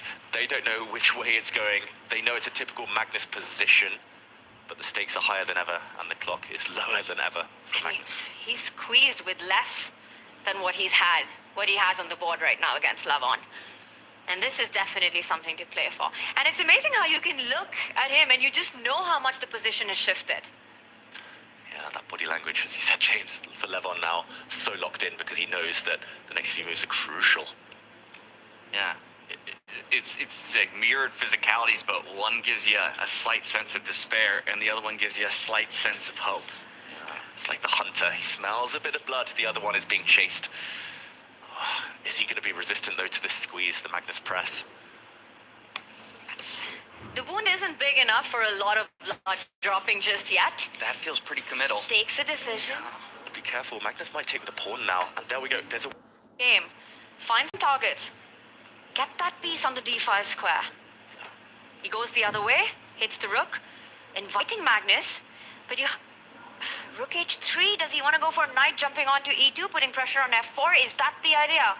Up Levon's sleeve. Potentially, that is the idea. Maybe he wants to also break in the center. He wants to push his e forward, cement his knight, defend with his rook across the 6th rank, but that does also feel a bit flimsy. Magnus is going to go pawn hunting. There we go. Exactly. It just feels like he encouraged Magnus to go after that pawn by threatening with his knight. Oh my goodness. This is starting to get very shaky for black. And Levon has to take some decisions. One way to defend it. If he goes back with his knight, then both of his pieces on defensive posts. That feels wrong. Then the white... And breaking the blockade.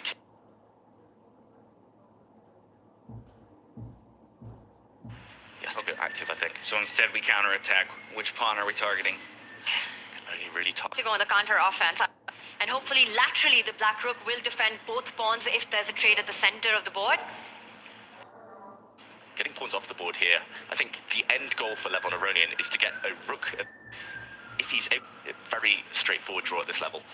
So there is light at the end of the tunnel. So I think e5 achieves a couple of goals. It defends maybe along the 6th rank, but it also gets one more pawn off the board. Magnus will only have 3 left. I believe what Levon potentially is calculating is because after that pawn moves forward, Magnus will be forced to trade. You don't want to defend that f-pawn, you don't want to give it away. And after that trade, you've left behind this d5 square for the white king to infiltrate via. So the line that's going on potentially in Levon's mind is takes, king marching up towards the right side, threatening to dislodge the black rook, attacking the pawn as well. And this at least looks dangerous from far away. Looks very dangerous. If I didn't have the eval bar in front of me, I would say that white already has quite a big advantage, especially the trend of the game.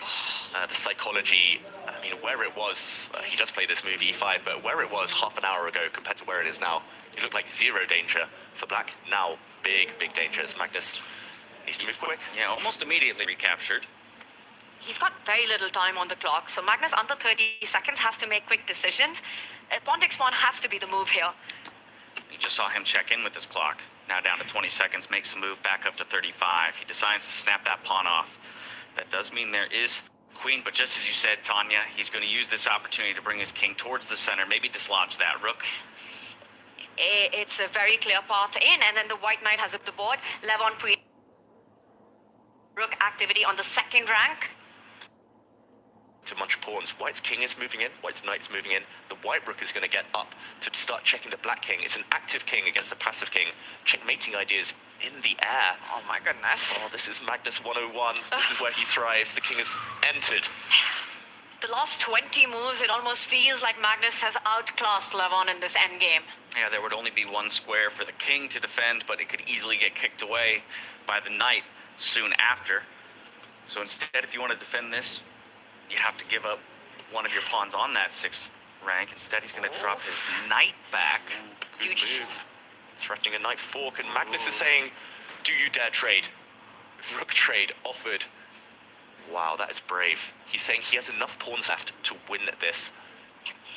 It's very famous, right? Knight pawn endgames are almost like king pawn endgames, and that's the feeling that you get. If rook's off the board, Magnus should have a close to winning advantage with that very active king, a super passer, the e5 pawn under check right now, the knight poised to jump on to e4.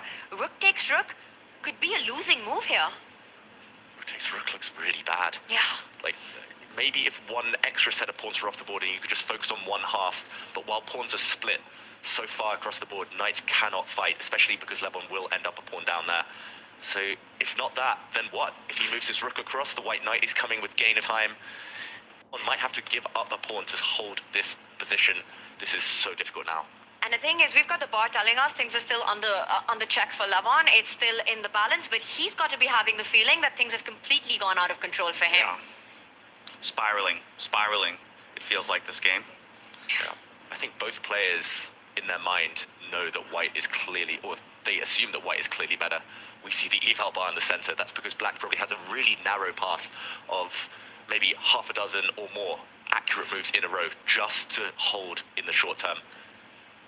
And it's either of those knight checks. It has to be a knight check. He gives one of them. At least there, his knight will not get hit when the white king takes this pawn now. I mean, Magnus is about to go up a pawn. That's the first tangible advantage he's gotten in the game. Yeah.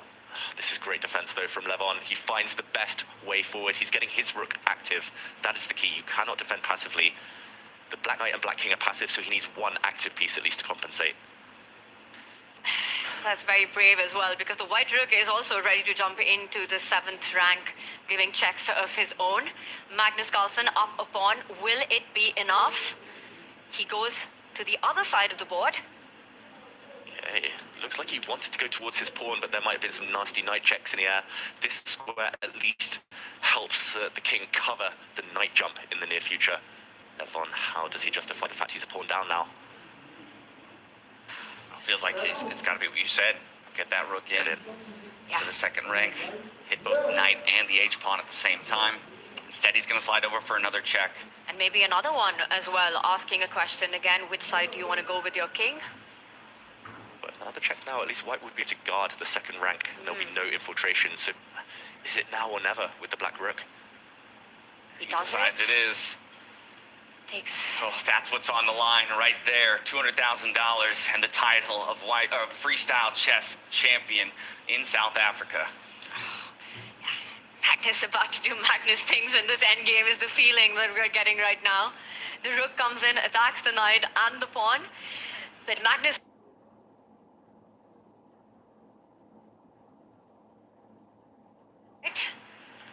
He is closer than ever, though, Levon. He's going to get at least one pawn on the next move once the white knight saves itself. Then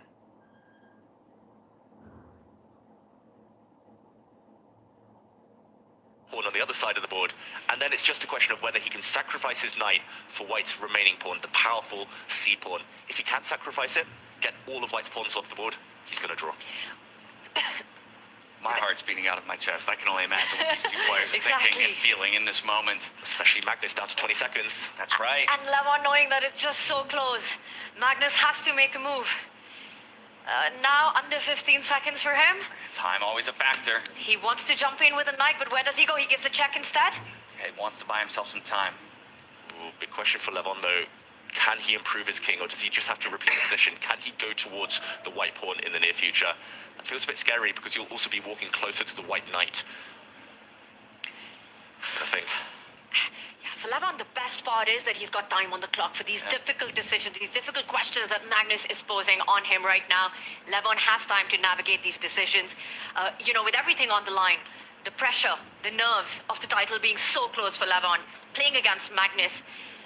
If he gets this draw, it would be a massive achievement. He's looking for this, the storybook finish against Magnus Carlsen to put him away in an endgame, right? To have done already what is the unthinkable and take the decisive win in game number 1. If you can hold him off here in game number 2 and get it done, he's looking for it. And he decides he's going to just slide his king up to the e7 square. Another point of safety, getting 15 seconds back, says Magnus, you're the one who has to win. You're the one who has to take a stab. Okay, he repeats, but he's not going to do it again. The king falls back. Magnus adds some time to the clock. 10 seconds. The knight jumps forward. Hey, Levon is going to grab one of the 2 pawns. I'm not sure whether the order matters here, but you have to get those pawns off the board. They're potential future queens, and he knows that survival lies in an endgame without those white pawns. But Magnus is heading towards that black king, right? Knight landing on d4, coming in with some checks. The white king also closing in via e5 and d6, looking for a mating net. Maybe, but the black knight is such a good defender. The white pieces will need a lot of luck to coordinate and get past the king and knight combo. I think Magnus knows that he just can't create any threats in time. Levon, though, double-checking everything. But that's the hope, that's the dream, right? Magnus does need a little bit of luck to take this to tie breaks. Decides the h-pawn is the one that he wants. Magnus is going to use his single passer to move up one more square, kind of clamp down on the black position just a little bit, less opportunities, or options rather, for the black king to go to, and yes, threatening that check from the rook as well. But black could just snap up that a2 pawn, right? And then Magnus has to go for the kill. Yeah, Magnus, I don't know if he's bluffing or not, but he's trying to set one final trap here, and that's always how it works. It's still a level endgame. It has been the whole time. But Levon's been on the back foot the last few moves, but there will come a time where there might only be one move for survival. Magnus is going to try and narrow the path. He's going to hope that Levon's down under the 1 minute mark, and then he's going to say, okay, you have an only move. If you find it, draw. If not, good luck. So check first. Yeah, he doesn't go pawn grabbing. Wants to go behind maybe in some positions. Yeah, if the white king steps up, then the black rook goes, I think, behind. It's still scary. There are some knight fork ideas in the air from both sides. Yeah, very interestingly, the white king can't land on that d6 square because of the defensive resource of knight jumping back to e8 with a fork. So Magnus falls back with the king, controls that c4 square. Yeah, very important to stop the black rook going behind. It's another check. Where do you go, David? Because c5, if you get your king to c5, there's a knight e6 fork. You get your king to d6, there's a knight e8 fork. Where is Magnus's king finding inroads? Maybe he doesn't find inroads. Maybe this is just a fantastic idea from Levon. When in doubt, give a check. That's what I was told when I was playing a lot of blitz chess, and it was a rook endgame. And yeah, here, the white king just cannot bypass. Even if it steps forward, it will get checked again. And as Tanya said, there's no way past the 5th rank. The king is so passive now, though. Does he keep checking? Does he continue? Or will Levon get his pieces into activity? Magnus Carlsen, a little bit of frustration there as he goes under the 30-second mark. He's done everything to create his chances, but Levon up to the task. Stalwart as ever in his defense here, Levon Aronian, against the endgame master of Magnus Carlsen. This is why he's been unbeaten throughout this whole week so far. Levon defending some difficult positions, but always doing it confidently, actively. He can keep checking. That looks fine too. He can move his knight. I think those are the two candidate moves here, the two candidate ideas at least. Which one's it going to be? The one path I see for the white king could be via c3, b4, a5. You go diagonally to try to infiltrate on the other flank. If Levon was to keep checking, and maybe that's why he's taken a pause. Yeah, Magnus has an idea up his sleeve. He always does. But now Levon's clock is ticking under 3 minutes. He's about to decide. He moves his knight finally off a really passive square. Great decision. Now the white king is so far away. The black rook and black knight can fight the enemy pieces. He's got enough in the action. He gains time against the white rook. And you've got to keep that rook on the 7th rank if you're Magnus Carlsen, not allowing the black king to step up. He's going to give a check. King will slide out of the way, but still blockading that promotion square from that pawn. Hits the knight. And Levon. Is he going to go back all the way next to the king to put pressure on c6, or will he bring it in front to block that c-pawn from moving forward? I don't think you want to go offside on that right side of the board. You want to keep that knight as close as possible to the white pawn. I think he can force a draw here, or at least a drawn endgame. There we go. He goes back. If the white knight now defends its pawn, he can just attack the knight. There's no way to defend because you can take that knight off the board. If the white king steps forward, there's going to be a knight check, a knight fork. Wow. Worst case scenario, you give up your knight now for this pawn and you just go check, and you take the a2 pawn, and it's rook and knight versus rook. That's a draw. And it's the same story if the knight defends from a5. You could give a check, or you could slide it all over to a3. So with no defense possible, Magnus pushes the pawns moments away from Levon potentially winning the Grand Slam. Quick responses here from Levon as well, as Magnus continues to reach for resources, continues to extend the game, as he's so classically known to do. But Black's found the perfect way to just separate the white army. Look at the lack of coordination. The white rook now so far away from the knight. The pawn has been distanced. Now he's going back, Levon Aronian. He's going to slide his rook across, going to bring it back. He's going to eliminate that white pawn. That is going to secure the draw he needs. That is stunning. That is so precise. He stops the white knight from jumping in. A single check on Levon Aronian would be game over for him. He's making sure that Magnus's knight isn't going anywhere. Look at the way he's dominating, and there it is! And he does it. Levon Aronian, undefeated run through South Africa to become your 5th Grand Slam champion and to go back to close out his 2025. Wow. Levon Aronian, look at the celebrations. He deserves it. He's going to be rewarded with a kiss there. And yeah, that was just a fantastic display of determination, focus, endurance, everything. This is amazing. Levon Aronian just defies the odds. He takes down mighty Magnus, wins the final Grand Slam. That's 2 belts for Levon Aronian, finishing 2nd even in the overall tour standings, as does Levon. The only thing that makes this sweeter is the feeling of overcoming the final boss in chess. What a relief that must be. but he said it's how he would want it to happen. To go to the grand final here in South Africa, no better opponent than Magnus Carlsen. He gets it done in game number 1. He knows all he needs is a draw. He finds the end game. He's still pushed in just the way that Magnus Carlsen is able to do, but he holds strong defensively, and he gets it over the line. $200,000, the title of the South African Freestyle Chess Grand Slam champion, and he'll take second place in the Freestyle Chess overall tour. Incredible stuff. And his creative genius, fighting spirit, triumphed over an ultimate opponent in chess. I mean, what a performance by him, start to finish. Undefeated in South Africa. Yeah, 99% of players, even grandmasters, would have cracked against Magnus in that endgame, but it never really looked in doubt. It always felt like he would find the best moves. He always had enough time on the clock, and he's still remaining so calm. So impressive, so in control of himself, as well as the joy we've seen from him. Always with a smile on his face, and yeah, what a day it's been for him. What a day, what a week it's been for him. But these are the highlights from our final round. It was a battle for third, it was a battle for first. Vincent Keimer and Levon Aronian found themselves in the same position. A draw or better gets it done. The handshakes were extended, off we go into the play. For Levon Aronian, it was not an easy road.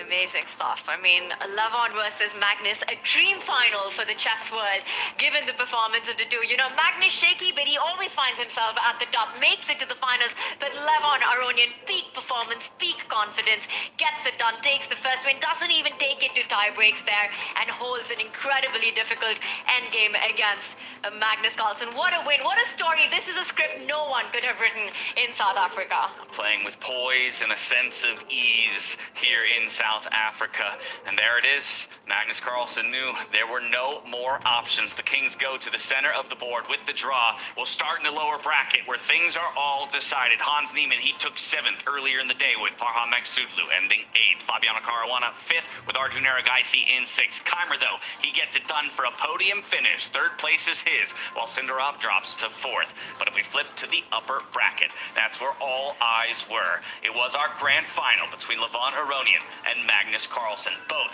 had such difficult roads to the final, tremendous opponents that they had to overcome just to be in this situation. But a 1.5 to half scoreline in the end for Levon Aronian as the draw was offered by Magnus Carlsen. He is your 2025 Freestyle Chess Grand Slam South African champion. I mean, the first game of the day, that's where he got it done. Yeah. That was one of the most impressive, most one-sided games we've seen this week so far. And yeah, to do it in that fashion, to take the lead and still hold strong. Not many people can hold a lead against Magnus. Magnus has been weak. He's been shaky on the first games of the day, on multiple days, but not many people could hold him off. Levon did. I mean, this whole match could come down to that first game, move number 2 by Magnus, giving up that e-pawn and never winning it back, and just how clinical Levon made it look after that. He just never let Magnus in the game finish it, executed it to perfection. You gotta feel it, right? This is our first season of freestyle chess, and Vincent Keimer takes the first one with this guy, getting the final one done, getting Vegas 2 back-to-back victories there. King of Freestyle Chess, I'd almost call him. Yeah, just about. King of Freestyle Chess, and sharing his victory with his family, who is here in support for both of his Grand Slam wins. From Vegas to South Africa, back-to-back champ is Levon Aronian. Of course, with our event decided, that also means our year is decided. We can take a quick look at our overall Grand Slam standings. Magnus Carlsen, he still takes it. He had built such an insurmountable lead that even with the second place finish and 121 tour points, he will get the top spot, $100,000 being added to his prize purse. But Levon Aronian will slot into second, very importantly. 50 grand goes his way. And Fabiano Caruana, he'll get away with 25K for a third place finish. Vincent Keimer, though, no slouch, all the way up to 4th as well, and will round out the top 5 with Arjun Erigaisi. Wow, it's so inspiring, I think, for people at home, seeing experience pay off, showing that you just play with a smile on your face. I think that's just the key. That's the winning recipe. We've seen it throughout the tour. Vincent was just happy to be there in Weissenhaus, played with a freedom, home fans behind him. Magnus, of course, and then Levon, just enjoying it, and that gives the extra 10% that you need at this level.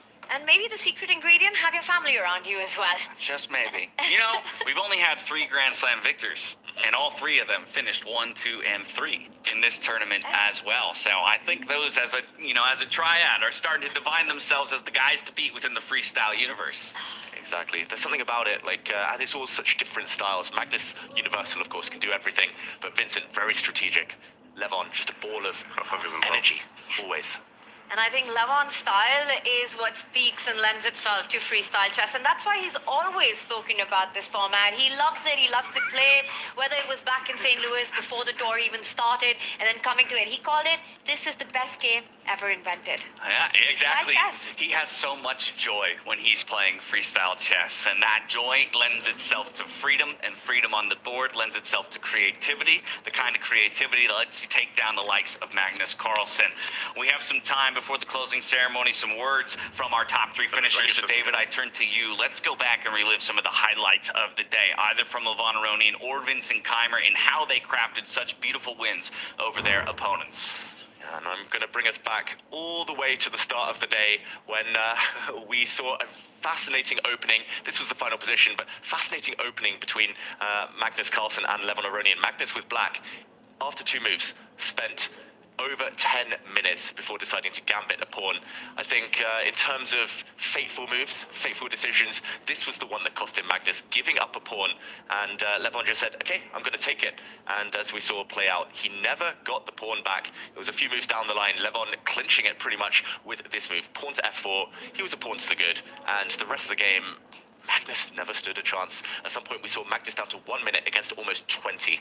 From there, it was clear who was in the ascendancy. Levon never really letting things slip.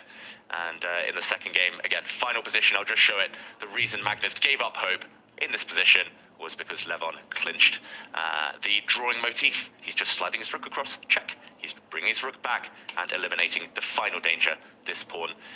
Attacking chess, defensive chess, he had it all. That's the thing, both things kind of equally impressive, right? You had to play the attacking chess to get the win, and then you had to defend against the best endgame player in the world. So you really proved, I have it all in this moment. Yeah. No, just the strength of character that Levon showed, complete control of nerves, while the position got difficult, while the end game play was on, Magnus putting pressure move after move, Levon was clearly up to the task. He never showed that he was shaky, he was cool, composed, found the precise moves, and I have to say the same for Vincent Keimer. I mean, his end game finish was stunning. And so instructive. And for him to hop into that confessional booth, say, I hope I'm not made a fool, and he definitely was not made a fool. Let's go back, because it was so instructive. Again, he's saying, go read your endgame books, kids. Exactly, and I might be doing this prematurely, but I'm going to award his move the move of the day. Go for it, my friend. Go for it. Go for it. That clincher against Sindarov, it was very instructive. He won 2 endgames against Sindarov. Both he had a bishop versus a knight. Often it's tough to force through pawns, especially here. It looks like such a blocked board, but it's all about the connect 4. That's the extra reason, the cherry on the cake. White here had prematurely pushed a pawn forward, and Vincent said, I spot that your king, your knight are just too far away from the real action. And by pushing this pawn forward, connecting the 4, it wasn't even about that pawn. It was more about this pawn. He's trying to help the corner pawns promote, and as we saw, it would have been the same thing if White had captured, but the next move was a check, and the black king threatening to come in. If White takes, it was the creation of the outside passer, and this pawn cost the White knight its life, and he went on to win the game. Beautiful endgame mastery. Yeah, this is amazing to watch, just the way he executed this, Vincent Keimer, getting that podium finish. You know, guys, honestly, this has been such a historic day in so many ways. Levon getting his second slam there, the way he did it, taking down Magnus Carlsen, but it's also so emotional because it hits you that our freestyle Grand Slam tour, the first one, comes to an end today. I know. Can you believe it? It's crazy, right? We started back in Weissenhaus, across 3 continents, across 4 countries, and here we are. It's the final day. You know, James, we do this thing with MVP that you do with chat, where our chat gets to pick. I just want to say, for me, with all the joy, the roller coaster that this has been, the amazing moments that we've had, I think the MVP is Bobby Fischer right now for inventing this format. It's just amazing, you know, the visionary that he was, that he saw that the opening preparation biggest roadblock in chess, and to come up with Fischer Random, which has led us to this point right now. So shout out to Bobby Fischer. I like the shout out to Bobby Fischer, and you can see again just the joy on so many of the faces of these players as, it almost brings them back to their childhood of, of discovery, right? Of relearning certain elements of chess because so much is unknown. Exactly. We see it when they have the player discussions before every game begins. Once the position is drawn, we see it even at dinner. We see it in the mornings when the burden of preparation isn't as intense as it is in regular chess. And it provides the freedom, it provides the creativity, it kind of the excitement for us as well. We have this ongoing thing every day about predicting the odds. If it's traditional chess, it's 50-50, 90% of the time. Here, it's all gloves off. It's so hard to predict. It's all about form. It's all about the moment. And ultimately, it was those three in the end, the standout from this season. But so many stars along the way. All right, I'm going to start getting sentimental. I know. So here we go. Here's what we're going to do. We're going to talk about favorite moments from this event, and we're going to talk about favorite moments from throughout the year. Anybody have one that immediately comes to mind from this event or from the year as a whole? This event, I'll say yesterday, the last game, Magnus against Sindarov, just the drama, the last few moves, the kind of mutual queen promotions, the checks, and then the snap of the hands. In terms of games, that was it for me. For the whole season, I need a bit more time. Tanya. Yeah, that's all right. I think that's a great pick. I mean, that was such an epic fight, an epic battle, and I think seeing the overall performances this one with Levon and Sindarov, everything that they did. Looking back, it just feels like there have been so many of them. I look back at Weissenhaus where we started, as well with Vincent. On his path, he beats Alireza Firouzja, takes down Hikaru Nakamura, Fabiano Caruana in that grand final, and what a performance that was. But I think one moment that's just, again, recency bias, as you call it, just stepping into South Africa, coming on, being here at this stunning place. And I kid you not, I mean, this is truly paradise. I mean, just seeing how beautiful South Africa can be, it just blew my mind. And the chess that we saw here, it's left a big impact. So just all of it. And loved working with the two of you in the studio. I'm getting emotional. Right back at you. And well, I would have gone for the same moment. I'll go for something a little different. Obviously, Levon getting the win is super special. I think for me, what is more special is, again, the fact that yesterday when asked in an interview, in reflecting towards making to the grand final, that he wanted it to be Magnus Carlsen. So just the fact that we got the matchup that he wanted, and I think to a degree that Magnus won the result that he wanted. Absolutely. He called it going to this final to fight for championship, and he really lived up. One more moment, you pointed out the Sindarov-Magnus match, and I think one that I remember very clearly also has Sindarov in it, the Fabi-Sindarov match, back from the semifinals in the very first Grand Slam at Weissenhaus that went down to the wire. Went into the Armageddon, over 7 hours of play with Fabiano coming out on top, was one of those moments that had us all on the edge of our seats. Yeah, I hope beyond all hopes that Yavokir comes away from this event still with his head held extremely high, right? I know that given the start that he had with the round robin and into the knockouts, maybe a fourth is going to feel a little bit sour, but again, he just put on such a beautiful performance. Yeah, and James and David, let's not forget all those quarterfinals picks, right? Alireza taking Vincent, losing to him. Jan Nepomniachtchi making the same mistake. And just how much we realize that Vincent Keimer is an opponent you never want to pick on. The chess basketball mesh kind of... another great call out. That was for me as well, another highlight. This whole year has been full of so many amazing surprises. And look, we could talk till we're blue in the face, but I know that there's some players that you all at home want to hear from, rather. So let's go over to Fiona, who's standing by with our top three for a word and how they reflect on the South Africa event and everything that happened, starting with Vincent Keimer.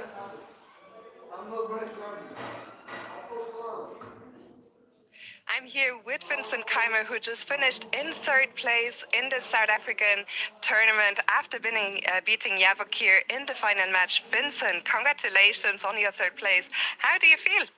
Thank you. Yeah, I feel pretty good. I think it was a very good match for me. I'm very happy with the level of chess I showed today.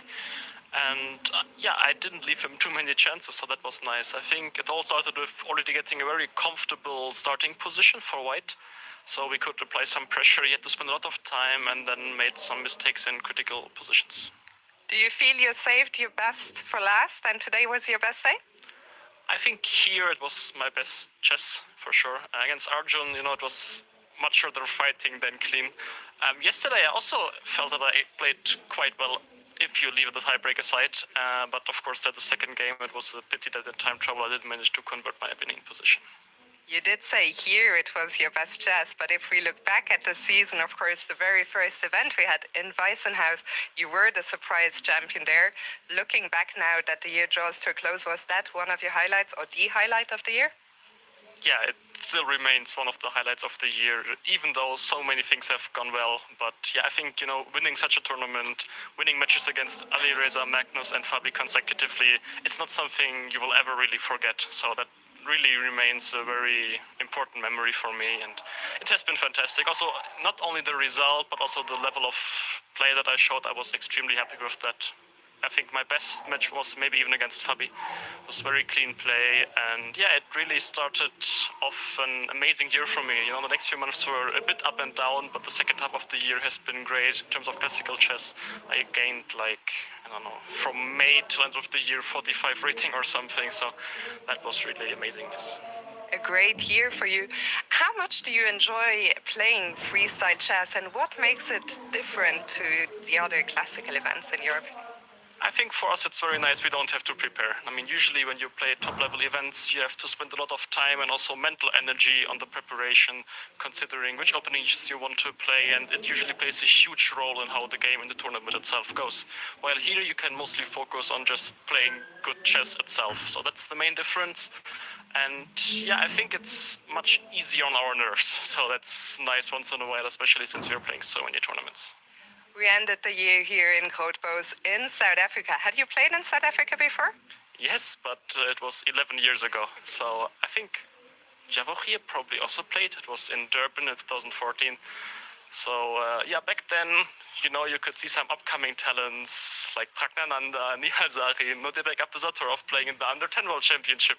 So it's very funny that, so many of us have played there that year, and yeah, that also still is kind of a nice memory. You also finished not just third here, but fourth in the overall Grand Slam standings.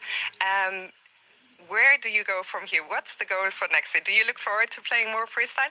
Sure, yeah, and fourth place, there's still a lot to improve. So, after winning the first event, and also Paris going quite well, of course, in Las Vegas, I didn't do well, and also in Grenke, I got kind of unlucky that I got the last round pairing with Magnus, and then therefore kind of lost my chances for a top spot there. But yeah, it has been an amazing season. I'm really happy about it. Of course, there's a lot to improve on, but I'm looking forward to next year. Vincent, thank you so much. Congratulations once again. And we are now going to turn to our champion, so I'll let you go. Thank you so much, Vincent. We'll see you on the stage in a second. And I'm joined now by our back-to-back champion, Levon. Congratulations.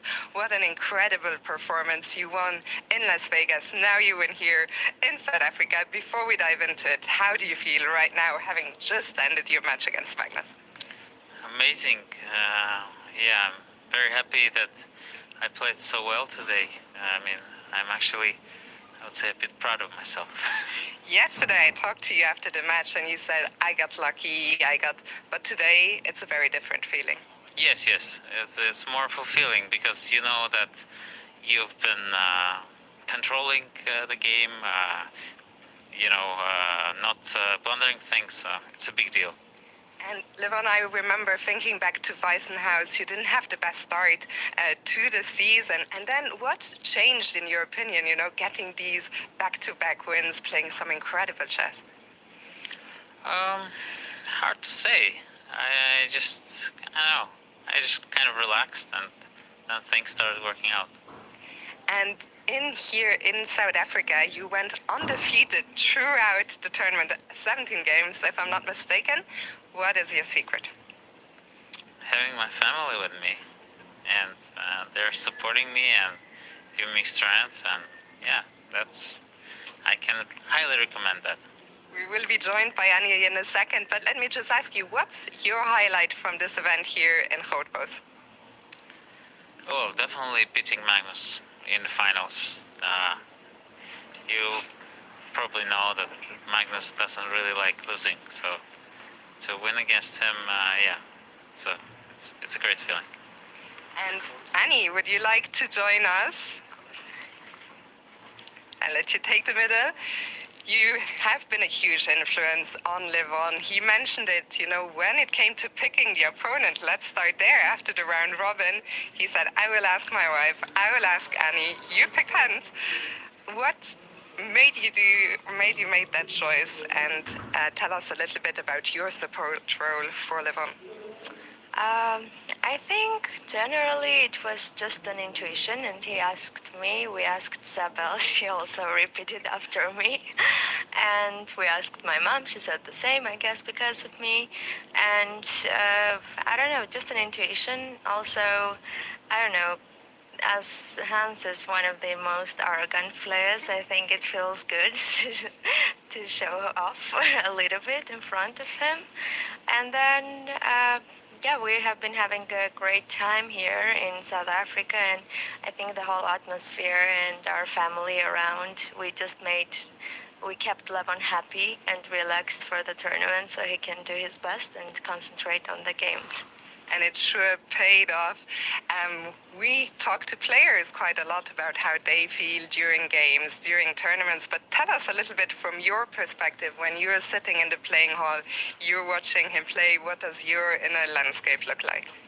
I mostly feel very stressed, but also, for example, during the last round, the finals, I've been feeling very calm and very relaxed, because I think the first rounds are the most important, because you kind of build the base for the tournament, and then in the end I just trusted Levon because I knew he can do it.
comentario.